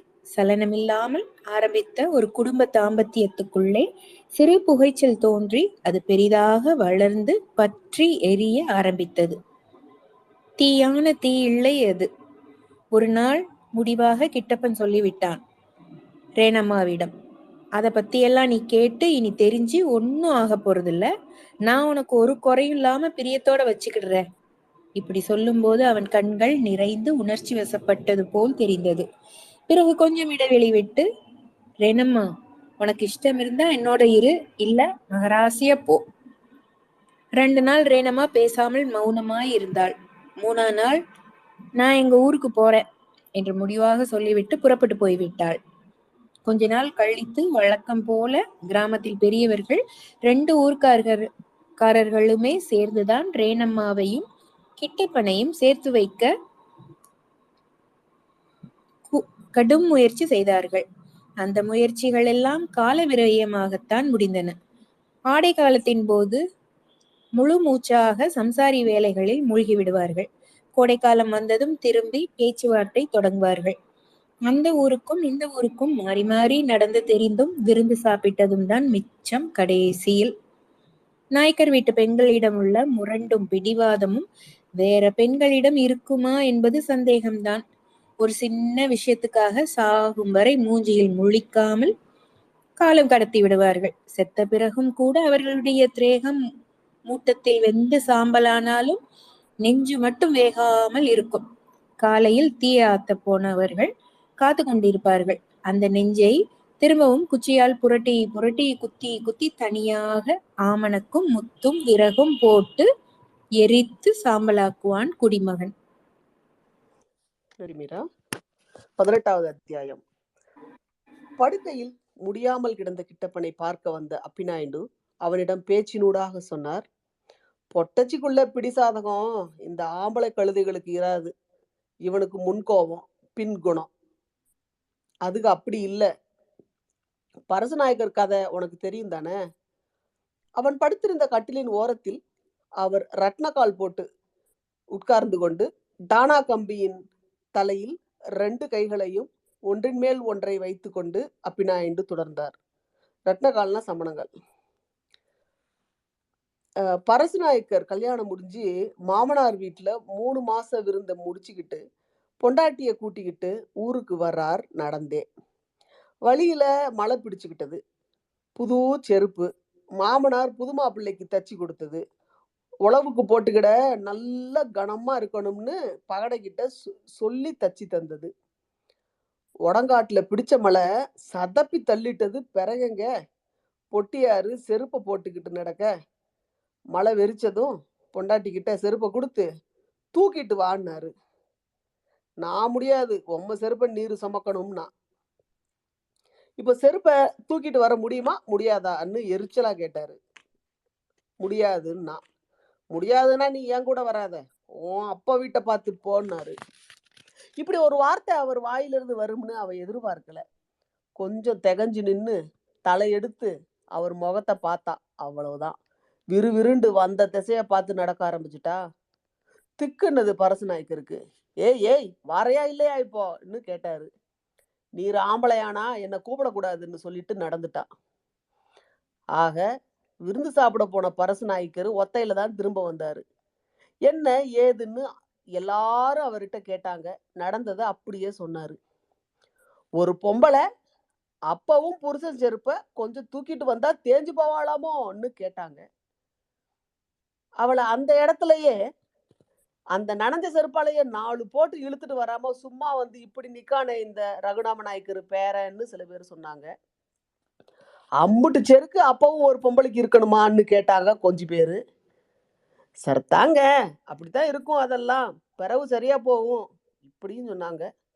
ஆனா கடைசி வரைக்கும் சரியா போகல. நாங்க நடையா நடந்தும் உள்ளங்காலு வெள்ளலும்பானதுதான் மிச்சம். என் தலை ஒசரம் பவுனா குதிச்சாலும் நான் வந்து அவனோட வாழ முடியாதுன்னுட்டு தலையை குலுக்கிட்டான். இப்படி சொல்லிவிட்டு அப்பிநாயுடு அப்படியே கொஞ்ச நேரம் தலையை மட்டும் ஆட்டி கொண்டிருந்து விட்டு கடைசி வரைக்கும் பரசுநாயக்கர் கல்யாணம் பண்ணி பிரம்மச்சாரியாத்தான் இருந்தாரு. வேற கல்யாணமும் பண்ணிக்கிடல என்று சொல்லி நிறுத்தினார். ஏன் தாத்தா அவர் அப்படி ஏன் தாத்தா அவர் அப்படி வேற கல்யாணமும் பண்ணிக்கிடாம இருந்தாரு என்று கேட்டான் கிட்டப்பன். டக்கென்று நாயுடு கிட்டப்பனை ஒரு பார்வை பார்த்தார். பிறகு வாசல் வழியாக தெருவை ஒரு பார்வை பார்த்தார். டானா கம்பியின் மேலுள்ள தன்னுடைய கைகளையே கொஞ்ச நேரம் பார்த்து கொண்டிருந்து விட்டு, பேரப்புள்ள மனுஷன் மனசுக்குள்ளார இருக்கிறத யாரால படைச்ச அந்த பிரம்மதேவனால கூட கண்டுபிடிக்க முடியாது பாத்துக்க. அக்கையாவுக்கு பிறகு நம்ம ஊர்ல பொம்பளை ஆவியே ஆகாதுன்னு இருந்தவங்கள்ல நாயக்கரையும் சேர்த்துக்கிடணும் என்றார். ஒரு ஆம்பளையால அப்படியும் இருக்க முடியுமா தாத்தா என்று வேடிக்கை போல ஒரு நெசத்தை கேட்டான் கிட்டப்பன். பெரியவரான அப்பிநாயுடுவிடம் எல்லா வயதினரும் சமமாகவும் சகஜமாகவும் பேசி பழகுவதற்கு அவர் எந்த இடத்திலேயும் பால் சம்பந்தமான விஷயங்களை ஒளிவு மறைவு இல்லாமல் விரசமில்லாத நகைச்சுவையோடு பேசுவதும் ஒரு காரணமாக இருக்கலாம்.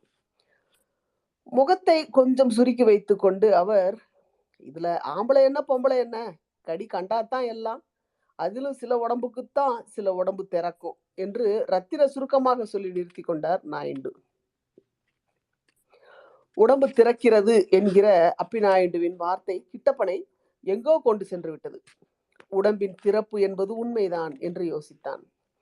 அப்பிநாயுடு எழுந்து போன பிறகும் கூட அதை பற்றியே நினைத்து கொண்டிருந்தான். அவன் கண் முன் அந்த காட்சி விரிந்தது. மச்சு 19 வாசிக்க முடியுமா?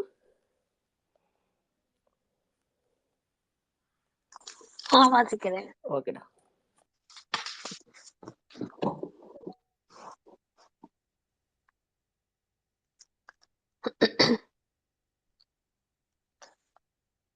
கொட்ட கொட்ட நட்ட நடு மத்தியானம்.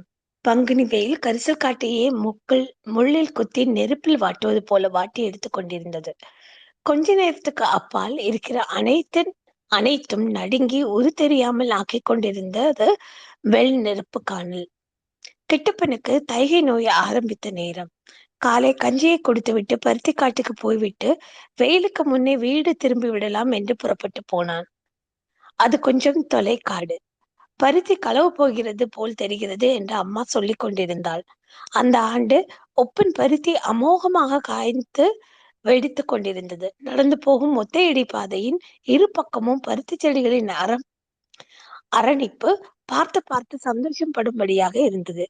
ஏறுவையில் நடந்து போகும் போதே அவனுக்கு கண்ணுக்கு எதிரே பூச்சிக்கூட்டம் பறந்து மயக்கம் வருவது போல் தெரிந்தது.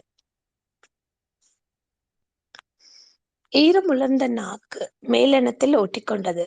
பிறகுதான் தோன்றியது, பிஞ்சை பூராவையும் சுற்றி வந்து பார்த்திருக்க வேண்டாம் என்று. அப்படி செய்தது தப்பு என்றும் தெரிந்தது. ஆனால் எட்டி பார்க்காமல் இருப்பது பக்கத்து புஞ்சை அவளுடையது. ஒருவேளை அவள் வந்திருக்கலாம் இல்லையா? யாருடைய புஞ்சையில் என்று தீர்மானிக்க முடியாதபடி நடுப்புலியில் நிற்கும் அந்த கன்னி வேப்ப மரத்தடியை மறக்க முடியுமா? அதை பார்க்காமல் எப்படி திரும்புவது? 2 குடும்பங்களுக்கும் பேச்சுவார்த்தை இல்லாமல் போனதிலிருந்து 2 குடும்பத்தை சேர்ந்தவர்களுமே அந்த மர நிழலடியில் ஒதுங்குவதில்லை, தங்குவதும் இல்லை. அங்கே உட்கார்ந்து பருத்தி பகருவதும் இல்லை. தலை தூக்கி அவன் அந்த மரத்தை பார்த்ததும் வா வா என்று சொன்னது. நெருங்கி போனான். அதனுடைய அடி உடம்பின் சில இடங்களில் வேரத்தலைவு அவளுடைய உதட்டின் செம்மினாப்பு நிறத்தில் இருந்தது. பட்டை வெடிப்பு ஏற்படாத அந்த பருவ மரத்தின் பல இடங்களில் கொழுந்து பிசின் காய்ந்து வைரம் ஜொலித்தது. நெருங்கி சென்று மரத்தை அணைத்துக் கொண்டாள். துக்கம் அடைத்தது. கண்ணில் நீர் கட்டியது. நாமும் இப்படியே ஆச்சே அடி என்று சொல்லிக் கொண்டான். மிகவும் உணர்ச்சி வசப்பட்டதாலேயோ என்னவோ அந்த மரத்தை சேர்த்து பிடித்தபடி மயங்கி தரையை அடைத்தது அவனுக்கு தெரியாது.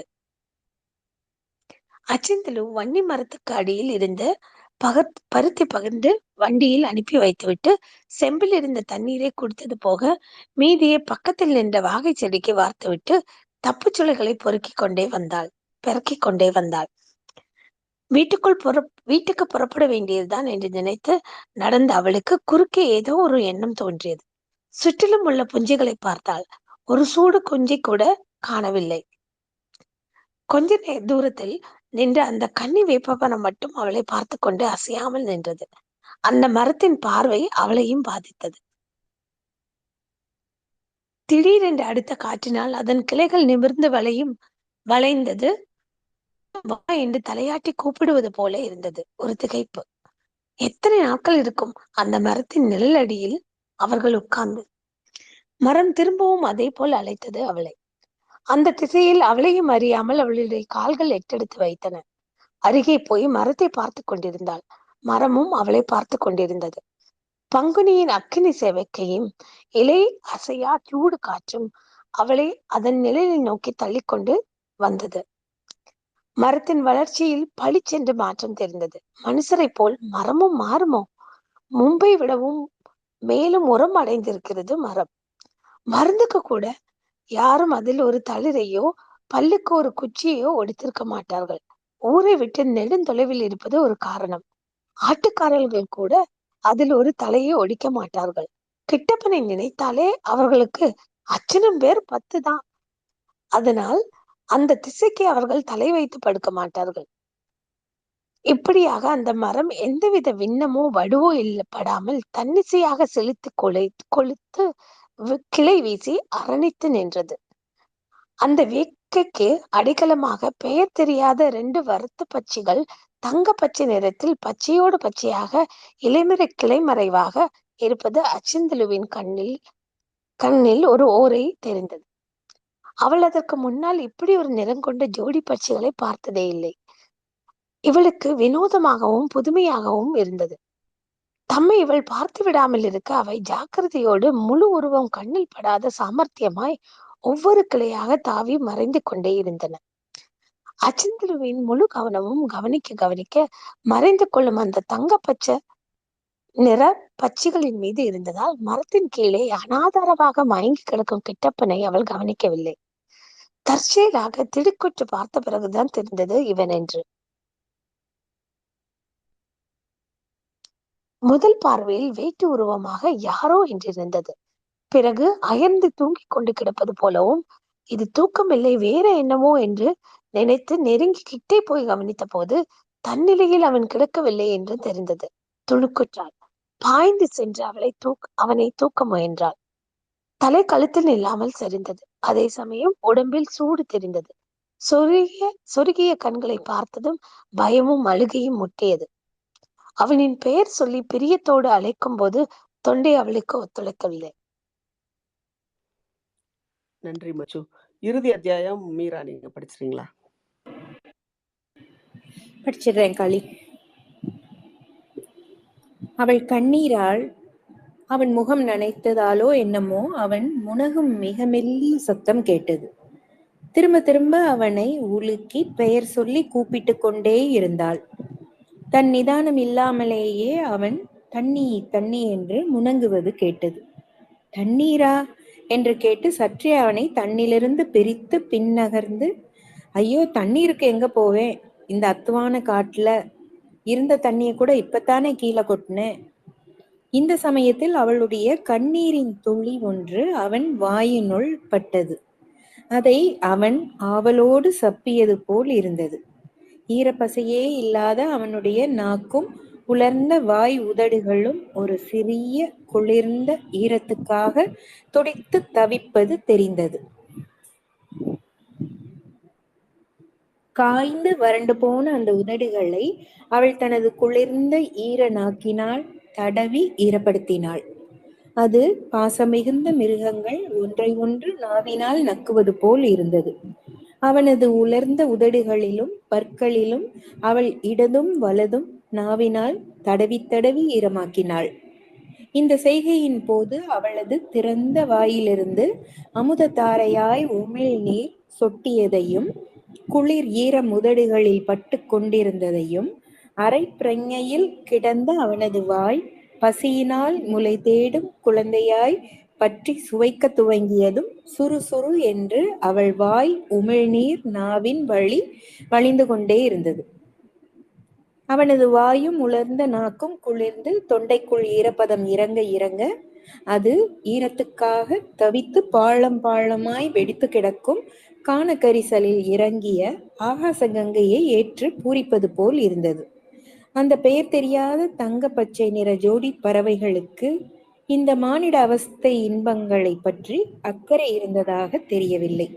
தங்களின் மெல்லிய ரகசிய மொழியில் அவைகள் தங்களுக்குள் மொழிந்து கொண்டும் மறைந்து கொண்டும் அந்த மரத்தின் குளிர் தரும் கிளைகளுக்கு ஊடாக இருந்து கொண்டு இவர்களை கவனிப்பதுமாக இருந்தன. பொழுது நகர்ந்தது.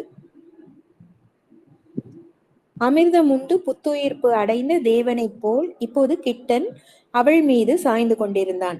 ஒருவருக்கொருவர் வாய் திறந்து வார்த்தை பேசிக்கொள்ளாவிட்டாலும் மௌனத்தால் பேசிக்கொண்டதுதான் ரொம்ப. ஒருவரை ஒருவர் தடவி பார்த்து பார்த்து கண்ணீர் விட்டார்கள். ஒரு வினாடியில் இவ்வளவும் எப்படி நேர்ந்தது, எப்படி ஒன்றானோம் என்று அவர்களுக்கே தெரியவில்லை. இப்படி ஒன்றாகாமல் இருக்க முடியாது என்று மட்டும் தெரிந்தது. ஒருவருக்கொருவர் ஆத்மார்த்தமாக சமர்ப்பித்து கொண்டே இருந்தனர். பிறந்ததிலிருந்து வளர்ந்து வந்தது வரை அவர்களுள் ஊடாடி செழித்த எண்ணமே தீர்மானமாக மேலோங்கி நிலைத்தது. இப்போது ஆவி பிரியும் வரை இனி பிரிவதில்லை என்று மனசத்தியம் செய்து கொண்டனர். அவர்களுக்குள் அங்கே வார்த்தைகள் செத்து போயின. Thank you Meera, thank you. இந்த அத்தியாயத்தோட முதல் பாகம் முடிந்தது. கோபாலபுரத்து மக்களுடைய முதல் பாகம். இந்த பாகம் 84 பக்கத்தை கொண்டது. மீதி 2ஆம் பாகம் நல்ல பெருசு. அதில் சுதந்திர போராட்டம், ஐஎன்ஏ, அப்புறம் சுதந்திரம் வரைக்குமான கதை இருக்குது. அது கிட்டத்தட்ட ஒரு 190 பக்கம் இருக்குது. ஸோ அடுத்த வாரம் கூட இது எக்ஸ்டெண்ட் ஆகும். இதை கோபாலபுரத்து மக்கள் படிச்சுட்டு கோபாலபுரம் கிராமமும் படித்தா நல்லா இருக்கும்னு நினைக்கிறேன். அது இதை முடிக்கும்போது நம்ம பார்க்கலாம். நல்ல வாசிப்பு. மீரா அண்ட் மச்சு எங்கே காணாமல் போயிட்டாங்க, கருத்து சொல்கிறதுக்கு முன்னாடி ஓடி போயிட்டாங்க பார்த்தீங்களா இந்த மச்சுவை. மீரா, நீங்கள் ஏதாவது உங்களுடைய கருத்துக்கள் இருந்தால் பகிர்ந்துருங்க. மக்கள் யாராவது உங்களுக்கு கருத்து இருந்தா மைக் ரிக்வெஸ்ட் கொடுங்க, வாங்க பேசலாம். மீரா நீங்க. காளி, நீங்க கொஞ்சம் சொல்லிடுறீங்களா? அச்சோ, நான் வளவளன்னு சொல்லுவேன், நீங்க ஒண்ணும் சொல்லாம தப்பிச்சிருவீங்களே. இல்ல பரவாயில்ல, நீங்க சொல்லுங்க காளி, நல்லா இருக்கும் கேட்க. வராங்க, இருங்க. மச்சு கூட முதல்ல பேசிட்டோம். மச்சு நீங்க பேசுறீங்களா முதல்ல? மச்சு ஓ, யார பார்த்து என்ன வார்த்தை சொல்லிட்ட காளி நீ? சாரி மச்சு, கருத்து சொல்லாம எப்படி சொல்டா, ஓடி பேசுடா. போவாங்க?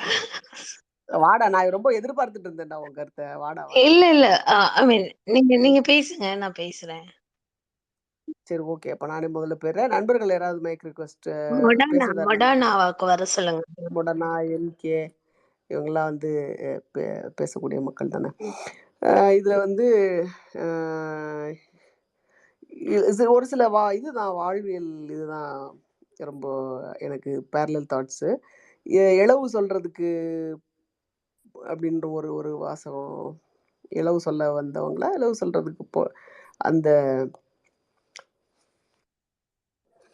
ஒவ்வொரு கிராமத்தினுடைய அமைப்பிலையும் ஊரின் வெளிப்புறம் அல்லது இந்த கிடை மட்டத்தால், பூமியின் மட்டத்தால் தாழ்ந்த வெள்ளம் சூழ் பகுதியாக, மழை பெய்ந்த வெள்ளம் சூழ் பகுதியாக இருக்கக்கூடிய அந்த தாழ்ந்த இடத்துல இருக்கிற மாதிரி அமைந்திருக்கிற இடம் இருக்கு இல்லையா, அது வந்து சேரி என்று அழைக்கப்படும். அந்த ஊர் இடத்துல இருக்கிறவங்க வந்து பொதுவாக மீனியல் ஒர்க், இவங்க என்ன விஷயங்கள் சொல்கிறாங்களோ, மாட்டு இது பண்ணுறது, இந்த மாதிரியான விஷயங்கள் இருக்கும். இதில் 2-3 விஷயங்கள் இதில் வந்தது. ஒன்று, இளவு சொல்ல பயன்படுத்திக்கிறது அப்படின்றது. பொதுவாக ஒரு வில்லேஜ் இருந்தது அப்படின்னு சொன்னால், அந்த வில்லேஜ், அந்த கிராமத்தினுடைய கொடுக்கல் வாங்கல், அதாவது பெண் கொடுத்தல் பெண் எடுத்தல் தான் பொதுவான கொடுக்கல் வாங்கல். அந்த கொடுக்கல் வாங்கல் வந்து குறிப்பிட்ட கிராமங்களுக்கு மிஞ்சி போனால் சுற்றி இருக்கிற 10 கிராமங்கள் அதுக்குள்ளே தான் இருக்கும், அதுக்கு மேலே இருக்காது. அந்த கிராமங்களில் இந்த ஜாதியை சேர்ந்தவங்க இருக்கணும். ஸோ இந்த ஜாதி இருக்கிற சுற்றி இருக்கிற ஒரு 10 கிராமங்களில் தான் இருக்கும். அதுக்கு அதுக்கு ஒரு இதாயிடுச்சு அப்படின்னு சொன்னால், ஒரு ஒரு ஒரு மரணம் சம்பவிச்சது அப்படின்னா சொந்தக்காரங்களுக்கு சொல்லி அனுப்புவாங்க இல்லையா, அப்படி சொல்லி அனுப்புறது இந்த இளவு சொல்றதுக்கு அனுப்புறதுக்காக அவங்க ஏகாலி அவங்கள தான் பயன்படுத்துவாங்க. குடிமகன்னு சொல்லுவாங்க அவங்கள. அதே இதுதான் அவங்க இந்த கடைசியில் அந்த நெஞ்சுக்கூடு வேகலை அப்படின்னா தனியாக அந்த பால் விட போகிறவங்க, மறுநாள் பால் விட போகிறவங்க வெயிட் பண்ணுவாங்க. நெஞ்சுக்கூடு வேகலை அப்படின்னு சொல்லிட்டு அது மட்டும் தனியாக எடுத்து அந்த எள்ளு அரைச்சி ஆமணக்கு இலையெல்லாம் வச்சு அதுக்கப்புறம் திருப்பி அந்த நெஞ்சு கூட மட்டும் தனியாக ஒரு இடம் எரிச்சதுக்கப்புறம் தான் இவங்க பால் விட முடியும். ஸோ அந்த 2 இடத்துலையும் சொல்லியிருக்கிறது வந்து அந்த அவங்களோட அந்த அந்த குறிப்பிட்ட சாதியினருடைய வேலை தான் இந்த இடத்துல சொல்லப்பட்டிருக்கு. ஜஸ்ட் ஒரு வார்த்தையில தான் கடந்து போகிறோம். பட்டு நம்ம நிறைய இலக்கியங்கள், நிறைய நாவல்கள் வந்து அந்த இளவு சொன்ன அந்த அந்த அந்த வார்த்தையிலிருந்து கீரா சொல்ற மாதிரி நாய்க்கர் ஏரியாக்குள்ள கதை பிரயாணிக்காம அந்த இளவு சொல்ற இடத்துல இருந்து அந்த ஏகாலியின் தரப்பினோட நம்ம நிறைய தடவை பயணிச்சிருக்கோம். அதனால அந்த விஷயத்தை இந்த ஹைலைட் பண்ணணும்னு தோணுச்சு. அது அந்த இதில் நெஞ்சாங்கூட்டை திருப்பி எரிச்சது, இந்த மாதிரியான விஷயங்கள்லாம் நம்ம ஏற்கனவே ஏகாலியின் தரப்பிலிருந்து நம்ம வாசிச்சிருக்கோம். அப்புறம் அந்த சாப்பிட்ற இவங்க ஏகாலிச்சியும் குடியான அந்த அவங்கள வந்து சாப்பாட்டுக்கு வருவாங்க அப்படின்னு சொல்லுவாங்க. இதை பற்றியும் நம்ம நிறைய டிஸ்கஸ் பண்ணியிருக்கோம். இப்போ சாப்பாட்டுக்கு போக மாட்டேன் அப்படின்னு சொல்கிறவங்கள ஒரு ஒரு நண்பர் கூட நம்மளுடைய இதில் பகிர்ந்திருந்தார். நான் வெளியில் இருக்கேன், சிட்டியில் வேலை பார்க்குறேன், சாப்பாடு வாங்க போக மாட்டேன் அப்படின்னு சொல்லும்போது, விசேஷம் அந்த மாதிரி திருவிழா இந்த மாதிரியான நேரத்தில் தான் போகிறேன், ஸோ இந்த மீது சாப்பாடு வாங்க நான் போக மாட்டேன் அப்படின்னு சொல்லும்போது எனக்கு நிறைய அவமானங்கள் இருந்தது அப்படின்றதெல்லாம் கூட ஷேர் பண்ணிக்கிட்டாங்க. இந்த இதில் வந்து அந்த பெண் வந்து அவங்க சாப்பாடு வாங்க போன இடத்துல அவங்களுடைய கதைகள்லாம் என்னென்ன விஷயங்கள்லாம் அவங்க ஷேர் பண்ணிப்பாங்க, சொல்லுவாங்க அப்படின்றதெல்லாம் வந்து யாருக்கு எந்த யாரு ஒவ்வொரு வீட்டுக்கும் இன்னொரு வீட்டுக்கும் நடுவில் சந்துகள் இருக்கும். அந்த சந்து இடுக்குல ஒரு இடத்துல சுவத்து மேலே இந்த மாதவிடாய் துணிகளை வந்து மறைச்சு வச்சிருப்பாங்க. இவங்க கூடை எடுத்துட்டு வருவாங்க. எந்தெந்த தேதியில யார் யாருக்கு வரும் அப்படின்றது அவங்களுக்கு மனப்பாடமா தெரியும். கரெக்ட்டா அந்த தேதியில போயி ஒரு குச்சிய வச்சு மேல இருக்கிறத மேல சொருகி வச்சிருக்கிற அந்த இத துணிய ஒரு குச்சியும் ஒரு கூடையும் கொண்டு போவாங்க. அப்படியே குச்சிய வச்சு அத தட்டி விடுவாங்க. அது நேரா கூடையில போய் விழும். அப்படியே எடுத்துட்டு போயி, அத துவச்சு மற்ற துணிகளோட சேர்க்காம அது தனி அது துவச்சு அந்த துணிய வந்து அந்த ம் மாதவிடாய் துணிய வந்து திருப்பி கொண்டாந்து இவங்களுக்கு குடுப்பாங்க. ஆ இந்த இதனால யார் யாருக்கு மாதவிடாய் வந்திருக்குன்றது தெரியும். யார் யாருக்கெல்லாம் மாதவிடாய் வரலன்றது தெரியும். இந்த அசந்தர்ப்பமாக யாராவது அ யாராவது குழந்தை கரு உண்டாயிருச்சு அப்படின்னு சொன்னா, அதுவும் இவங்களுக்கு தெரியும். ஸோ அது ரொம்ப இன்ஃபாக்ட் எந்த அளவுக்கு தெரியும் அப்படின்னு சொன்னா, யாரு அந்த ஏரியாவுல வரி வசூல் பண்றவங்களோ, அவங்க ஒரு குறுநில மன்னர் மாதிரி இல்லையா? அம் எனக்கு எனக்கு தெரிஞ்சு இந்த விஷயம் வந்து ஒரு ஒரு பெரிய கதை ஒண்ணு இருக்கு. அந்த கதை எதுல வந்திருக்குன்னு சொன்னா, எங்க ஏரியா பக்கம் நடந்த கதை தான் இது. சுளுந்தியில இந்த கதை சொல்லப்பட்டிருக்கும். எப்படி அவ கர்ப்பமானா அப்படின்றது ஜமீன்தார் வரைக்கும் போகும். அதுக்கப்புறம் அந்த அந்த குழந்தைய கலைக்கிறதுக்கான இத பண்ணிட்டு, அந்த ஜமீன்தாரே அந்த புள்ளைய கல்யாணம் பண்ணிக்குவாரு. அந்த மாதிரியான ஒரு கதை அது. அ ஸோ எப்படி ஒரு ஒரு ஒரு பெண் வந்து அசந்தர்ப்பமாக கர்ப்பம் கர்ப்பம் தரித்துட்டாங்க அப்படின்னு சொன்னா, அதுவும் தெரியும். இன்னொரு கதையும் நான் கேள்விப்பட்டிருக்கேன். எப்படி அப்படின்னு சொன்னா, என்னுடைய தாயார் அவங்கலாம் பள்ளிக்கூடம் படிச்சுட்டு இருந்தபோது, பிரெக்னன்ட்டா இருந்து இத்தன மாசம்ன்னு சொல்லிட்டு, அத்தன மாசமும் இந்த மாதிரி துணி எடுக்க வர்றவங்களையும் எப்படி ஏமாத்துனாங்கன்னே தெரியல. ஏமாத்தி ஒரு குழந்தை பெத்து, அந்த குழந்தைய வந்து அ அ முச்சந்தில போட்டுட்டு இவங்க அமைதியா இருந்துர்றாங்க ஆக்சுவலா. அப்படி யாருக்குமே தெரியாம, இவங்களுக்கு தெரியாம பிள்ளை பெக்குன்றது நடக்காத காரியம். ஆனா யாரோ பிள்ளை பெத்து போட்டுருக்காங்க. யாருன்னு தெரியல. அப்புறம் கடைசியில இந்த இந்த சந்தர்ப்பம் நடந்து அந்த புள்ளைய வந்து இதுல முச்சந்தில போட்டுர்றாங்க. இப்படி நடந்ததுக்கு கடைசி வரைக்கும் யார் அப்படின்றத கண்டுபிடிக்க முடியல. அந்த அந்த அவங்கள சேர்ந்த ஒரு 3 பேருக்கு மட்டும் தெரிஞ்சிருக்கு. யாருன்னு கண்டுபிடிக்க முடியல அப்படின்ற ம் எந்த வீட்ல பிள்ளை பிறந்தது அப்படின்றத கண்டுபிடிக்க முடியல அப்படின்ற காரணத்துக்காக, அந்த ஊரு இவங்க ஏகாலிச்சி அவங்கள வந்து மொத்த குடும்பத்தோட ஒரு 3 வீடு குடுத்து அ ப வேலை குடுத்த அந்த ஒரு இது. அந்த 3 வீட்டோட காலி பண்ணி குடும்பத்தோட அவங்க வெளியேற வேண்டிய சூழ்நிலை வந்து நடந்தது அப்படின்னு சொல்லிட்டு நான் கதை கேள்விப்பட்டுருக்கேன். அப்புறம் பானாக்கரம் குடுத்து உபசரிக்கிறது அப்படின்றது என்ன அப்படின்னா, நான் இப்பவும் இந்த ஊர் திருவிழால இந்த மாரியம்மன் திருவிழா, காளியம்மன் திருவிழாலாம் பானாக்கரம் குடிப்போம். அது வந்து என்னன்னா, புளி கரைச்சு, அது கூட உப்பு சேர்த்து அது அது கூட வெல்லம், சர்க்கரை சேர்த்து, நாட்டு சர்க்கரை சேர்த்து, ஒரு சிட்டிகை உப்பு போட்டு குடிக்கிறது தான் பானாக்கரம் அது ஆக்சுவலா. அது பெரிய அண்டால கலக்கி வர்றவங்களுக்கெல்லாம் குடுப்பாங்க. ஒரு விழா காலங்கள்ல. ம். அப்புறம் திரவத்தி நாயக்கர்ன்ற பேரு. பொதுவா அந்த அ பேர்லாம் வந்து கொஞ்சம் கனெக்ட் பண்ணிட்டு இருந்தோம். இது என்ன அப்டின்னா, இந்த தீப்பந்தம். திரவத்தினா தீப்பந்தத்துக்கு தான் அப்டி சொல்றது. அ அப்புறம் சாணி தோண்டுறத பத்தி சொல்லிட்டேன். அப்புறம் இமை தட்டுறது அப்டின்றத திரும்ப திரும்ப கிட்டத்தட்ட ஒவ்வொரு சாப்டர்லயுமே நம்ம அட்லீஸ்ட் ஆல்டர்னேட் சாப்டர்லயாவது பார்க்குறோம். நெம தட்டுறதுக்குள்ள அப்டின்னு போடுறாங்க. அது இமை தட்டுறதுக்குள்ள தான். இமைக்கிறதுக்குள்ள அப்படின்றது தான் நெம தட்டுறதுக்குள்ள அப்படின்னு சொல்லி போடுறாங்க. அ இதெல்லாம் அப்புறம் இந்த நெருப்பு இன்னும் 2 விஷயம் இருக்கு ஆக்சுவலா. அ அவ ரேணி வந்து ரேணியா? அவ வந்து அவ வீட்ல இருந்து விட முடியாத பழக்கங்கள்ன்னு சொல்லிட்டு ஒரு பழக்கம் சொல்றா. அது என்னன்னா நெருப்பு குடுக்குறது பழக்கம். வீட்லயே ஊர்லயே பெரிய குடும்பம்னு யாரா இருக்காங்களா? நாட்டாமை குடும்பமோ இல்லன்னா, அ ம் அரங்கு வீடு அல்லது கோட்டை வீடுன்னா கொஞ்சம் பெரிய அ இதோட இருக்கிற வீடு. அரங்கு வீடு அப்டின்னா, இந்த ஆர்சிசி கட்டியிருக்கிற அந்த மேல உயரமான ஹை ரூஃபா நீங்க வீடு பார்த்துருப்பீங்க. மேல இந்த மரம் பாவி இருக்கும். மரம் அ அ இது பண்ணி வரிசையா வச்சிருப்பாங்க. தேக்கு மரம் அந்த மாரிலாம் வச்சு பாவியிருப்பாங்க. அதுதான் அரங்கு வீடு ஆக்சுவலா. அந்த அரங்கு வீடு வந்து எந்த லீக்கும் இருக்காது. அ பணப்பெட்டிலாம் அரங்கு வீட்டுக்குள்ள தான் இருக்கும். மொத்த வீடுமே எப்பயுமே அரங்கு வீடா இருக்காது இப்ப இருக்கிற மாதிரி. ஒரு பார்ஷியலி அரங்கு வீடு இருக்கும். மீதி தகரமோ, அ கூரையோ அப்படித்தான் இருக்கும். ஸோ ரொம்ப பாதுகாப்பான விஷயத்த அரங்கு வீட்டுக்குள்ள தான் வப்பாங்க. முதலாக எங்கச்சி மாதிரி எங்கச்சி வந்து அ உடன்கட்டை ஏறுறதுக்கு போகும்போது, அரங்கு வீட்டுக்குள்ள வச்சு எங்கச்சியோட அம்மாவ பூட்டுனாங்கன்னு சொல்லியிருப்பாங்க. அது வந்து அதுக்குள்ள போட்டா உங்களால வெளியிலயே வர முடியாது. அந்த அந்த அதுதான் பாதுகாப்பு. இல்லாட்டி தகரத்த பிச்சுட்டோ, கூரைய பிச்சுட்டோ கூட ஒரு உத்வேகத்துல வந்துரலாம். அங்க இந்த அரங்கு வீடுன்றது அதுதான். இங்கேயும் அந்த அரங்கு வீடு அப்படின்றது.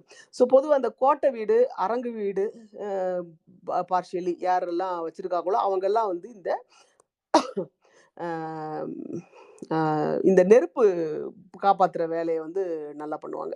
அ ஒரு 4, 5 வீடு எப்பயுமே ஊர்ல நெருப்பு இருக்குன்னு வச்சுக்கோங்களேன். அந்த நெருப்ப வேலைக்கு போயிட்டு வந்துட்டு, இங்க போய் நெருப்பு வாங்கிட்டு வரணும். எப்படி வாங்கிட்டு வருவாங்க அப்படின்னா, அ த தன் தான் வீட்ல இருந்து ஒரு மரக்குச்சிய எடுத்துட்டு போவாங்க. அந்த அடுப்புல போட்டு வப்பாங்க. அந்த இது பத்திக்கிற வரைக்கும் எப்பயுமே அடுப்பு தபதபன்னு எரிஞ்சுட்டு இருக்காது. அது ஒரு கங்கோடயே எரிஞ்சுட்டு இருக்கும். ஸோ கங்கு டூ கங்கு இந்த மரம் கட்டையில கங்கு ஆகுற வரைக்கும் நெருப்பு பத்திக்கணும். ஸோ அந்த நெருப்பு பத்திக்கிற வரைக்கும் இவங்களால சும்மா இருக்க முடியாதுல்ல. அப்போ இவங்க வந்து அந்த நேரத்துல ஊர்க்கதை பேசுறது அப்படின்றது வழக்கமான ஒண்ணு. எப்போ வந்து அவ்வளோதான். சொல்ல வேண்டிய மேட்டர நம்ம சொல்லிட்டோம். இனிமே நம்ம இங்க கன்டின்யூ பண்ண தேவையில்ல அப்படின்னு சொல்லும்போது, "பத்திக்கிச்சு, நான் வரேன்" அப்படின்னு சொல்லிட்டு வருவாங்க. பத்திக்கிச்சு அப்படின்னு 2மே பத்திக்கிச்சு. எதுன்னா, இந்த இவங்க கொண்டு போன கட்டையும் பத்திக்கிச்சு, நெருப்பும் பத்திக்கிச்சு, அவங்க சொல்ல வேண்டிய விஷயமும் அங்க பத்திக்கிச்சு அப்படின்றது தான் அங்க அந்த பத்திக்கிச்சுன்றத வந்து அ ஒரு ஒரு ம் சொலவடையில நெறைய பயன்படுத்துறதுக்கான காரணம். அப்புறம் இன்னொரு விஷயம், இந்த இந்த கதையில அது வரல. பட் இன்னொரு விஷயமும் வந்து இந்த மாரி நெருப்ப காப்பாத்துற மாரி காப்பாற்றுற விஷயங்கள்ல இன்னொரு விஷயம் இருக்கு. அது என்ன அப்படின்னு சொன்னா, குழந்தைக்கான சா குழந்தைக்கான சாப்பாடு. அ குழந்தை சாப்பாடுன்னே சொல்லுவாங்க. அது பேரு குழந்தை சாப்பாடு தான். இந்த மத்த கம்பு, சோளம் இதெல்லாம் இருக்கா இல்லையா? அதெல்லாம் அ எல்லார் வீட்லயும் இது இருக்கும். எப்பயுமே அது பண்ணி ஒரு மண்பானை நெறைய கெட்டியா பண்ணி வச்சுருவாங்க. அத ஜஸ்ட்டு தண்ணியோ, இல்லன்னா மோரோ கலந்து கரைச்சு சாப்ட்டு போயிருவாங்க. அவ்வளதான். ஆனா, அ இது இது இதுல இதுல ஒரி அதாவது ரைஸ் இந்த ரைஸ் இருக்கு பார்த்தீங்களா? இந்த ரைஸுக்கு வந்து த தெலுங்குல வந்து ஒரிகூடும்பாங்க. இது வந்து கோபாலபுரத்து கிராமம் அ கதையில கீரா சொல்லியிருப்பாரு. ஒரிகூடு அப்படிம்பாங்க. ஒரிகூடு அப்படின்னா என்னன்னா, அரிசி சாப்பாடு. இந்த அரிசி சாப்பாடு பொங்குறவங்க எப்பயுமே எ எக்ஸ்ட்ரா சேர்த்து தான் பொங்குவாங்க. ஏன் அப்படின்னா, குழந்தை சாப்பாடு அது. குழந்தை வச்சிருக்கிறவங்க கிட்டத்தட்ட 1 வயசு வரைக்கும் குழந்தை வச்சிருக்கிறவங்க, 2 வயசு வரைக்கும் குழந்தை வச்சிருக்கிறவங்க வந்து ஒரு கிண்ணம் எடுத்துட்டு வந்து குழந்தைக்குன்னு இந்த சாப்பாடு வாங்கிட்டு போவாங்க. இந்த ரைஸும், பருப்பும் ஊத்துறது. இது ரைஸும், பருப்பும் டிஃபால்ட்டா எப்பயுமே இருக்கிற மாதிரி இருக்கும்.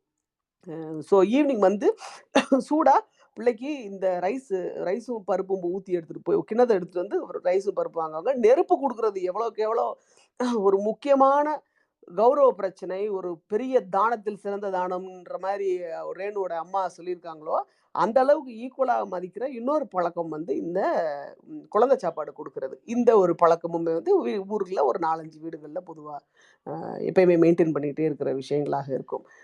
ஆ இதுதான் இந்த இதுல எனக்கு இருந்த விஷயம். நேத்து ஒரு விஷயம் பேசணும்னு நெனச்சேன்.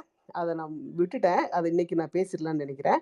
உடன்கட்டை ஏறுனது, என்கட்சி உடன்கட்டை ஏறுனத வந்து ஆசிரியர் விவரிச்சிருந்தாரு. ஆ ஆக்சுவலி பொதுவா அவருடைய நோக்கம் அதுவல்ல.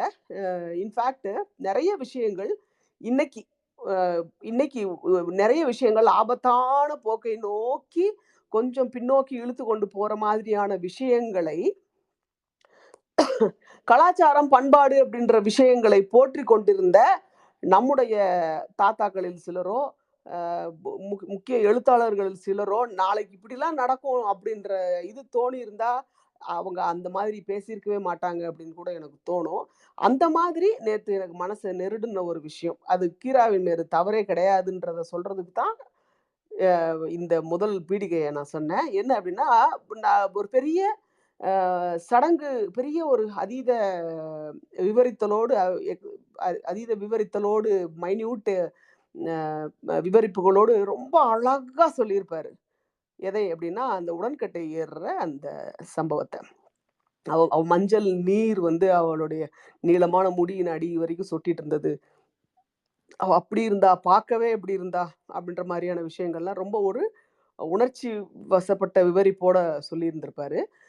அந்த அப்படி சொன்ன அப்படி சொல்லியிருப்பாரு. அப்புறம் அ அ அப்போ இருந்த முரண்கட்டை ஏறுவதை சகஜமாக ஏற்றுக்கொண்ட ஒரு மனநிலை கொண்ட மக்களினுடைய உணர்வு பிரதிபலிப்பா தான், ஒரு சுமங்கலி வந்து அவ முன்னாடி வந்து நின்னு, "அம்மா, எத்தனையோ சுமங்கலிக்கு கிடைக்காத பாக்கியம் உனக்கு கிடைச்சிருக்குமா?" அப்படின்னு சொல்லிட்டு அந்த இடத்துல அந்த பெண்ண வந்து ஒரு ஒரு மேல ஏத்துறது அப்படின்ற ஒரு இது நடக்கும்.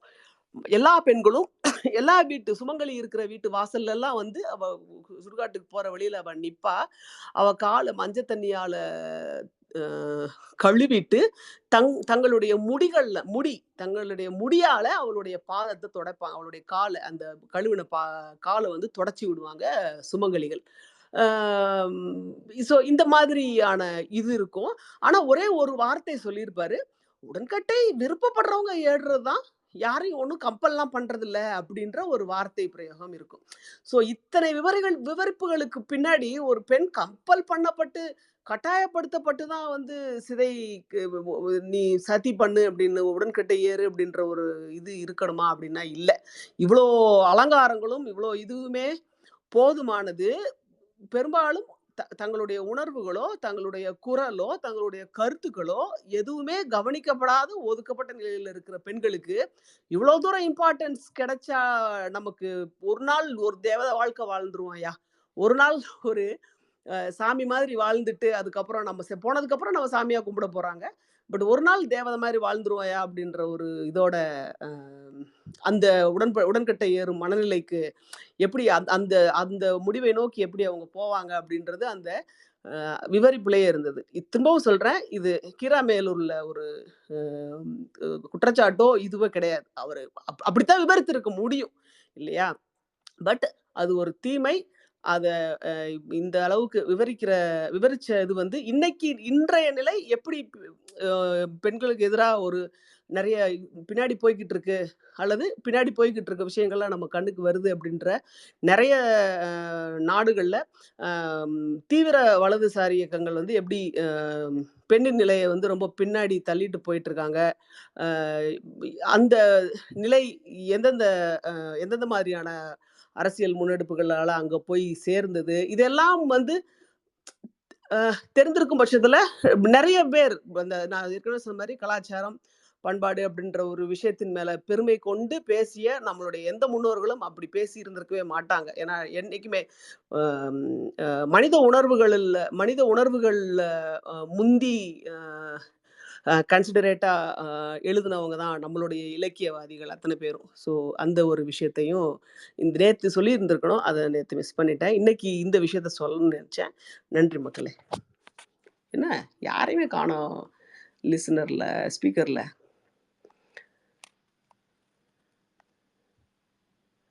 வாங்க மக்களே!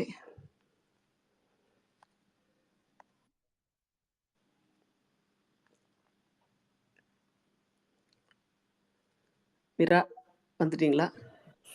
இருக்கிறேன் களி. இவ்வளவு அழகா பேசுனீங்கன்னா வாங்க. கேட்க மாத்திரம்தான் முடியும். எவ்வளவு நுணுக்கமா கவனிச்சிருக்கீங்கன்னு தெரிஞ்சுது. அது இன்னொன்னு கூட உங்கள்ட்ட கேட்கணும்ட்டு இருந்தேன் களி. அந்த இத பத்தி சொல்லிட்டு இருந்தாங்கல்ல, அது பேர் என்ன, பர்மால இருந்து அரிசி வந்ததை பத்தி அவங்க சொல்றாங்க. அப்ப அந்த கம்மஞ்சோறு பத்தி சொல்றாங்க பாத்தீங்களா?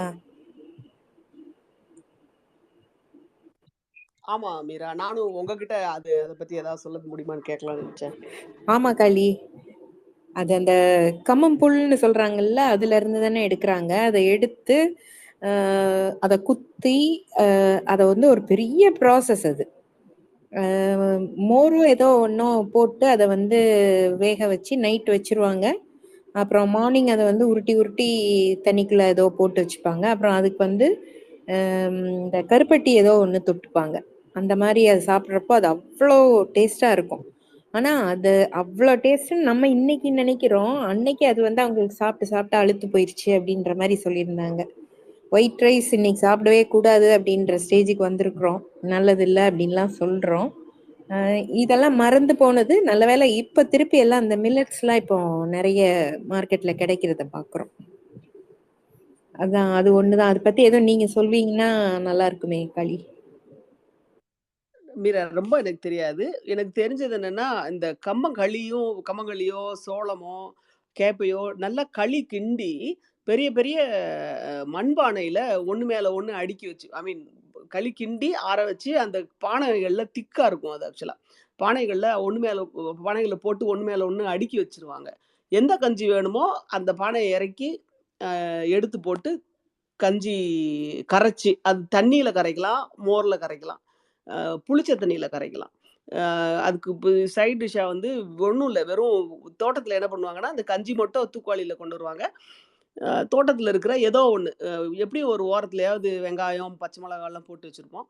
ஸோ, அ அது ஒரு ஒரு சாப்பிட்டுட்டு வெங்காயம் ஒரு பச்சை வெங்காயம் ஒரு கடி கடிச்சுட்டு அப்படி சாப்பிடுவாங்க. ஊறுகாய் சாப்பிடலாம், மோர் மிளகாய் சாப்பிடலாம், கருவாடு சாப்பிடலாம், அ வெங்காயம், தக்காளி வதக்கி சாப்பிடலாம். நீங்க சொன்ன மாரி வெறும் வெல்லம் கடிச்சுக்கிட்டு சாப்பிடலாம். இப்படி எல்லாமே சாப்பிடலாம். பட் நமக்கு நீங்க சொன்ன மாரி என்னைக்காவது ஒரு நாள் அப்படின்றதுனால பெரிய இதா இருக்குது. கம்பு தோசைய விட அரிசி தோசை வந்து ரொம்ப பெரிதா விரும்பப்பட்டது அப்படின்னு சொல்லிட்டு சொல்லுவாங்க. அதுக்கு முன்னாடி சோள தோசையும், கம்பு தோசையும் ரொம்ப ஃபேமஸா இருந்திருக்கு. அரிசி தோசை ஆரம்பிச்சோம்னா, ஏற்கனவே நம்ம வேற ஒரு எபிசோட்ல சொல்லியிருக்கோம். காலையில 2 மணிக்கு தோசை சுட ஆரம்பிப்பாங்க. தடி தடியா சுடுவாங்க. பெரிய வீடா இருக்கும். பெரிய ஃபேமிலியா இருக்கும். அப்படியே வரிசையா அடுக்கிக்கிட்டே போவாங்க. காலைல ஒரு 3 மணிலேருந்து யாரு அந்த தோசை வாசனை வர ஆரம்பிச்சோனே, தூங்கிக்கிட்டு இருந்த அத்தன பேரும் எந்திரிச்சு போவாங்க, சாப்பிடுவாங்க. ட்ரெஸ்ஸ தொடச்சுட்டே வந்து திருப்பி வந்து படுப்பாங்க. எந்திரிச்சு போவாங்க, சாப்பிடுவாங்க, தொடச்சுட்டு அத்தன பேரும் காலைல 3 மணிக்கு சாப்பிட ஆரம்பிச்சு, அந்த தோசை சாப்பிட்டு காலையில அந்த தோசைய வந்து ப்ராப்பரா சாம்பார் சட்னியோட சாப்பிடுற வரைக்கும் வந்து சாம்பார் அல்லது சட்னிலாம் கிடையாது. சாப்பிடுற வரைக்கும் தெரியாது. தேங்காய் சட்னி அரைக்கிறதே வந்து பெரிய விஷயம். பெரிய உரல்ல போட்டு ஆட்டி தேங்காய் சட்னி, பெரிய உரல். இந்த புண்ணாக்கு ஆட்டுவாங்க தெரியுமா? பெரிய உரல். அந்த உரல்ல தேங்காய் சட்னி ஆட்டி அ பார்த்துருக்கேன், சாப்பிட்டுருக்கேன். அ வரிசையா அப்படியே அடுக்கி வச்சு ஆள் உயரத்துக்கு தோசைய வந்து அடுக்கி வச்சுருவாங்க. அ மத்த சோள தோசை, கம்பு தோசை போடும்போது இந்த பஞ்சாயத்து இருக்காது. இந்த அரிசி தோசைக்கு மட்டும் அப்படி ஒரு கிரேஸ் இருக்கும். அதையும் இந்த இதுல வந்து குறிப்பிட்டிருந்தாரு. மத்தபடி அரிசி வந்தது அப்படின்றது வந்து, எனக்கு தெரிஞ்ச அரிசி வந்து அ பழைய அரிசி ஆக்சுவலா. இந்த பொன்னி வர்றதுக்கு முன்னாடி ஒரு அரிசி இருக்கும் தெரியுமா? பெருசு பெருசா. அந்த அரிசி ஆக்சுவலா. அதையும் நான் சொல்லியிருக்கேன். ஒரு தடவ ப வேற பொன்னி அரிசி வாங்கி சாப்பிடுறதெல்லாம் இப்பதான். அப்போ வந்து 5, 8 இந்த மாதிரியான அரிசி தான் சாப்பிட்டுட்டு இருந்திருப்போம். அ அந்த அந்த டிரான்ஸ்ஃபர்மேஷன் தான் பெரிய விஷயமா இருந்தது. கடையில போய் அரிசி வாங்கி சாப்பிடுறது, நம்ம சொந்த அரிசி தான், நம்ம தோட்டத்துல வர அரிசி தான் சாப்பிடணும். எந்த அரிசியா இருந்தாலும் சம்சாரி வந்து அரிசி கடையில வாங்குறது அசிங்கம் அப்படின்ற மாதிரி அ போயிட்டுருந்தது. அது அது என் என் நான் படிக்கிற காலத்திலேயே கொஞ்சம் கொஞ்சமா மாறி, கடையில மட்டுமே அரிசி வாங்குற மாரி, சொந்தமா தோட்டம் வச்சிருக்கிறதுல யாருமே நெல்லு போட முடியாத அளவுக்கு பிரச்சனைகள் மாறிருச்சு. பட் இப்ப நீங்க சொல்ற இந்த டிரான்ஸ்ஃபர்மேஷன் எனக்கு தெரியல. பர்மா அரிசி அப்படின்றது மூட அரிசி, பர்மா மூட அரிசி அப்படின்றது சொல்றாங்க. எனக்கு அத பத்தின தகவல் வேற தெரியல. தெரிஞ்சா த் இப்ப கேட்டு சொல்றேன் மீரா. வேற எதுவும் மீரா பேசுறீங்களா? இல்லடா. சரிம்மா. ஆ மொடனா? ஒரு 2 மினிட்ஸ் யாராவது இருக்காங்களா? இல்லன்னா ஓகே. மச்சு இருக்காங்க. மச்சு பேசுறீங்களா? ஓகே. 2 மினிட்ஸ். மச்சுக்கு பெருசா இன்புட் ஒண்ணும் இல்ல. பட் என்ன நீங்க வந்து வந்து கம்மஞ்சோர நெல்லு பத்தி சொல்லுமோ, அதுல வந்து மணன விளக்க பத்தியும் சொல்றாங்கல்ல. எக்ஸாக்ட்லி. அதுவும் அதுல இருந்த சீமத்தண்ணி. ஆமா. அந்த ஒரு கோட் இப்ப எடுத்து வச்சேன். எனக்கு அது ரொம்ப பிடிச்சு போச்சு. அது சொன்னது. அது இன்றைய நாளைக்கும் பொருந்துங்கிறது பட்சத்துல அந்த மண்ணெண்ண விளக்கு அந்த கான்செப்ட்ல தான் வரும். அந்த அந்த அந்த கோட்டும் சொல்லிடுறேன். எந்த புதுசு வந்தாலும் முதலில் அதை சந்தேகிக்கிறதும், அதையே குறை பேசி பரப்புகிறதும் பிறகு தயக்கத்தோடு ஏற்றுக்கொள்வதும், ஏற்றுக்கொண்ட பிறகு புதிய வியாதிகள் அதனால்தான் பரவுவதாக சொல்வதும் வழக்கம் அப்படின்னு. அது அது ரொம்ப பிடிச்சு போச்சு. அந்த லைன்ல அது சொல்றது. ஏன்னா மனநல நல்ல பண்ணாதான் கண்ணுக்கு குளிர்ச்சியா இருக்கும் அப்படின்னு ஒரு டயலாக் எல்லாம் வரும் அதுல. சோ அது நோட்டீஸ் பண்ணேன். அப்புறம் நெல் சோறு கூட நோட்டீஸ் பண்ணேன். உடன்கட்டையை பத்தி ரொம்ப பேசிட்டீங்க. ஆஹ் எனக்கு ரொம்ப பிடிச்சது வந்து அந்த ஸ்லாங்கோட இது எல்லாத்துக்கும் இடையில ஒரு நல்ல காதல் கதையை கொண்டு போறது. அதுல அவளுக்கு இருக்கிற கோபம் அதெல்லாம் வந்து அந்தந்த இடத்துல காட்டுறதெல்லாம் வந்து நல்லா இருக்கு. இனிமேல் தான் மிச்சம் வரும்னு நினைக்கிறேன். காந்தியம் எல்லாம் இனிமேல் தானே வரும், 2ஆம் பாகத்துல தானே வருது. ஆமா ஆமா மச்சான். ஆமா. சோ இவங்களோட காதல் கதையை பத்தி சொல்லணும்னா, அதுக்கும் அந்த வேப்ப மரம் அரச மரம் அது சொன்னதும் வந்து பயங்கரமா பொருந்தி போகுது. அது இப்பவும் கரெக்ட் தானே. Women mature much early, mentally and physically அப்படிம்பாங்க, சேம் ஏஜுக்கு. அதையும் அவங்க எடுத்து அதை சொல்லியிருந்தது நல்லா இருந்தது. வேற கான்ட்ரவர்ஷியலா பேசணுமான்னு எனக்கு தெரியல. பட் ஆனா விபின் விபின் த்ரூ தட் ரொம்ப வெளியில வந்துட்டோம். இருந்தாலும் அந்த அந்த ஒரு ஒரு டயலாக் வந்து சுமங்கலிக்கு வாய்க்காத பெரும் பாக்கியம் உனக்கு கிடைச்சிருக்கு அப்படின்னு. சுமங்கலின்னு நீ எதுக்கு உடன்கட்டை ஏற போற? ஒரு மாதிரி எதிர்மனா அவன் சாக மாட்டானான்னு கேக்குற மாதிரி இருக்கு.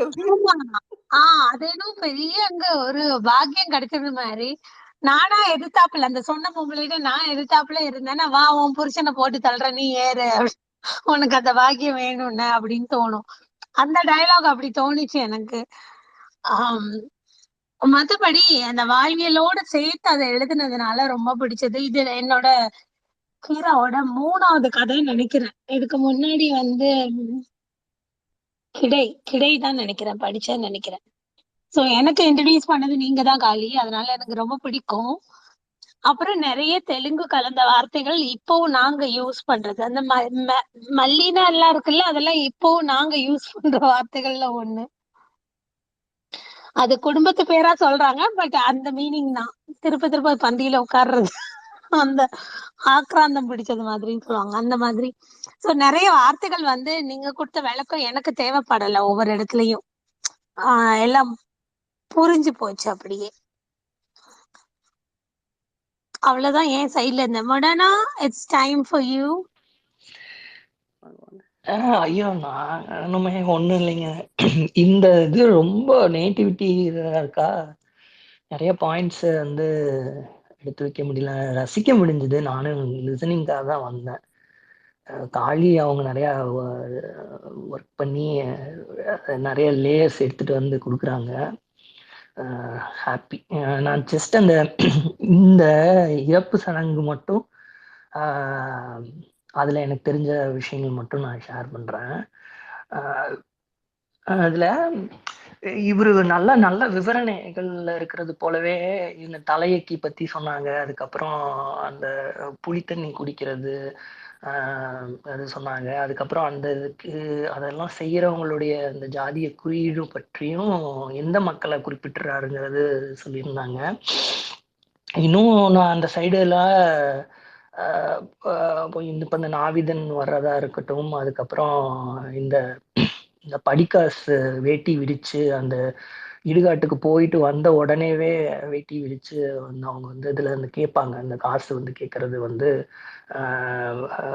பண்ணும் பொழுது இன்னொன்னும் பண்ணுவாங்க. அந்த இறந்தவருடைய பொருட்கள்ல இந்த இது ஷேவிங் பண்ண யூஸ் பண்ணதா இருக்கட்டும், இந்த கண்ணாடியா இருக்கட்டும், இல்ல எதையாவது ஒரு ஒரு பர்சனல் பொருள் நல்லா இருக்கும் இல்லையா, அதை வந்து ஒரு ஒரு சிறு ஏலை மாதிரி அங்க வந்து போட்டு அது இந்த மக்கள் வந்து அவங்களே வந்து விலைக்கு எடுத்துக்குவாங்க.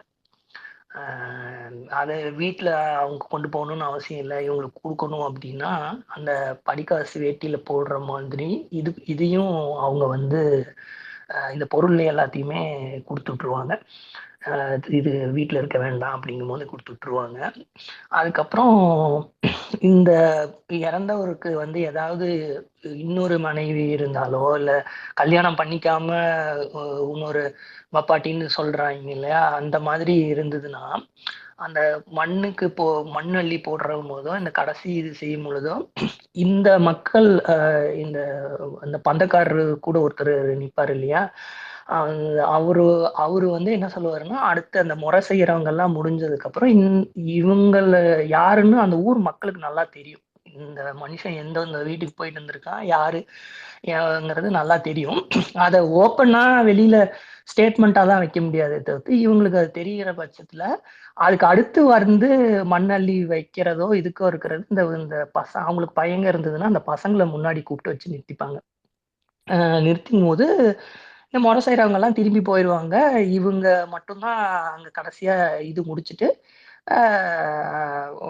போனது பின்னுக்கு காவாயிலோ வாழ்க்கையில அவங்க செய்ய வேண்டிய முறையை வந்து தனியா செஞ்சுட்டு கழுவிட்டு வெளில வர்றதுங்கிறது பார்ப்பாங்க. அது எல்லாமே இது செய்யறது இந்த மக்கள்ல தான் அவங்க பயன்படுத்திக்குவாங்க. ஏன்னா அவங்களுடைய குற்றத்தாரா இல்ல சொந்தமோ வந்து அதை அலோவ் பண்ணாது இல்லையா. அதனால இவங்க தான் அதுக்கு ஒரு ரெப்ரசன்டேட்டிவ் மாதிரி முன்னாடி இருந்து இது பண்ணுவாங்க. அதுவும் நான் பார்த்தும் இருக்கேன். இங்க அப்பா சைட்ல இருந்து கேள்வியும் பட்டிருக்கேன் அவங்க சொல்றதுல இருந்து. இது ஒண்ணு. அப்புறம் இந்த புளி தண்ணி இந்த இதெல்லாம் இந்த சடங்கு செய்யறதுக்கு எல்லாமே பாத்திரங்கள் பயன்படுத்தாம மண்ணு சட்டி முடிஞ்ச அளவுக்கு எடுத்துப்பாங்க. இந்த இறுதி சடங்குல செய்யறது எல்லாமே இந்த தீட்டுன்னு சம்பந்தப்பட்டது எல்லாமே வந்து அங்க இருக்கிற மண் சட்டி எடுத்துப்பாங்க. சாணத்துல மொழுகிட்டு அதை பயன்படுத்திட்டு எல்லாத்தையும் அங்கேயே உடைச்சு கரை சேர்த்திட்டு வர்றது. ஒன்னா ஆத்துல கரைக்கிறதா இருக்கும், அங்கிட்டு இடுகாட்டிலேயே வந்து எல்லாத்தையும் உடைச்சு இது பண்றதா இருக்கும். ஒரு புல்லும் பயன்படுத்துவாங்க. இந்த இந்த இந்த சட்டியில பண்ணக்கூடிய எதுவா இருந்தாலும் அதை சூடு தாங்கிறதுக்கு அது ஒரு ஒரு மாதிரி, அது என்ன புல் பேர் எனக்கு சரியா நினைவில்லை. நல்லா ஒசரமா இருக்கும், கையில தாங்குற அளவுக்கு சூடு தாங்குற அளவுக்கு அந்த புல்லு கட்டு மாதிரி செஞ்சு அதுல அததான் வந்து இவங்க இது இது கொடுக்கறதுக்கெல்லாம் பயன்படுத்துவாங்க. 2 அடுப்பு எரியறது அப்படிங்கிறதுமே வந்து அவங்கள பொறுத்த வரைக்கும் ஒரு ஒரு அமங்கலமான ஒரு வீட்டுல 2 அடுப்பு எரியக்கூடாது அப்படிங்கிறது ஒன்றும் இருக்கும். அதனால இந்த சமயங்கள்ல என்ன செய்யறதா இருந்தாலும் வீட்டுக்கு வெளியடுப்புல வந்துதான் விறகு மூட்டி இந்த மண் பாத்திரங்கள்ல வச்சு செய்யறதா இருக்கட்டும். அந்த அடுப்பை வந்து தகனத்துக்கு போயிட்டு வந்த பின்னுக்கு தான் அந்த கொல்லி வந்து அணையும். அது வரைக்கும் அது எரிஞ்சுக்கிட்டு இருக்கும். அப்புறம் எல்லாம் ஆத்துல போய் கை கால் இதெல்லாம் எல்லாம் கழுவி வந்து விளக்கேற்ற வரைக்கும் அந்த அந்த இதை வந்து மெயின்டைன் பண்ணுவாங்க. இதெல்லாம் சிலதெல்லாம் ஞாபகம் வந்தது. சரி அதுதான் சொல்லலாம் அப்படின்னு பார்த்தேன். மற்றபடி ரசிச்ச ஒரு ஸ்டோரி ஸ்லாங் நிறைய இன்ஃபர்மேஷன்ஸ் தான் இருக்கு. நான் விட்டு விட்டு வேற கேட்டேன், நான் திரும்ப ரெக்கார்டிங் கேட்கணும். Okay, nice. உடனே இப்பவும் எங்க இதுல அது பண்ணுவாங்க. கொல்லி வைக்க போகும்போது இங்க வந்து வீட்டு முன்னாடி அந்த விறகடுப்பை போட்டு அதுல ஒரு காய்கறி பண்ணுவாங்க படையலுக்காக. அந்த அந்த இது நம்ம சாப்பிடுறது மாதிரி இருக்காது.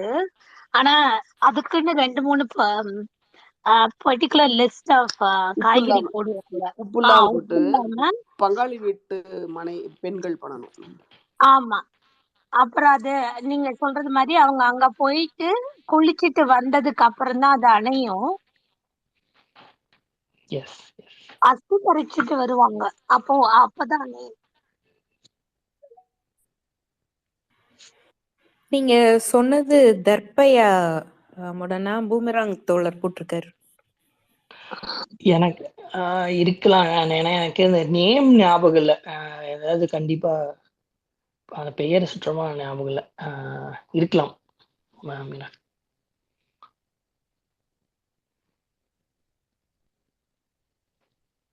Okay, super super. இன்னும் ஒரு அப்புறம் அந்த இது பாத்தீங்களா, சாரி நானு அந்த இவரு தவிச்சு கிடக்கும் போது இவங்க வந்து அவருக்கு கண்ணுல இருந்து தண்ணீர் ஒண்ணு விட்டு ஈரம் படுத்தியது அப்படின்னு. நான் கண்ணுல இருந்து தண்ணீர் வரும்போது கண்டிப்பா சூடாதான் இருந்திருக்கும். ஆனா அவர் ஒரு குளிர்ந்ததுக்குங்கிறாரு. ப்ராபப்ளி அவருக்கு அவ்வளவு இனிமையா குளிர்ந்த மாதிரி இல்ல ரொமான்டிக்கா தெரியுது. இல்ல கண்ணீரை பத்தி பேசும்போது அவர் குளிர்ந்த அப்படின்ற இதை யூஸ் பண்ணல. நீங்க அந்த 20வது சாப்டர் இன்னொரு படிங்க. அப்படியா? Okay okay okay. கண்ணீர் கண்டிப்பா வெம்மையா தானே விழுந்திருக்கும். அது கண்ணீர் விழுந்த உடனே அவ வந்து அத அவளோடு குடிச்ச மாதிரி இருந்தது அப்படின்னு சொல்லிட்டு இது பண்ணுவா. ஆமா. கால்நடைகள் நக்கி குடுக்குற மாதிரி இருக்குங்கிற அந்த இடம் கிளாஸா இருந்ததுல்ல. ஆமா.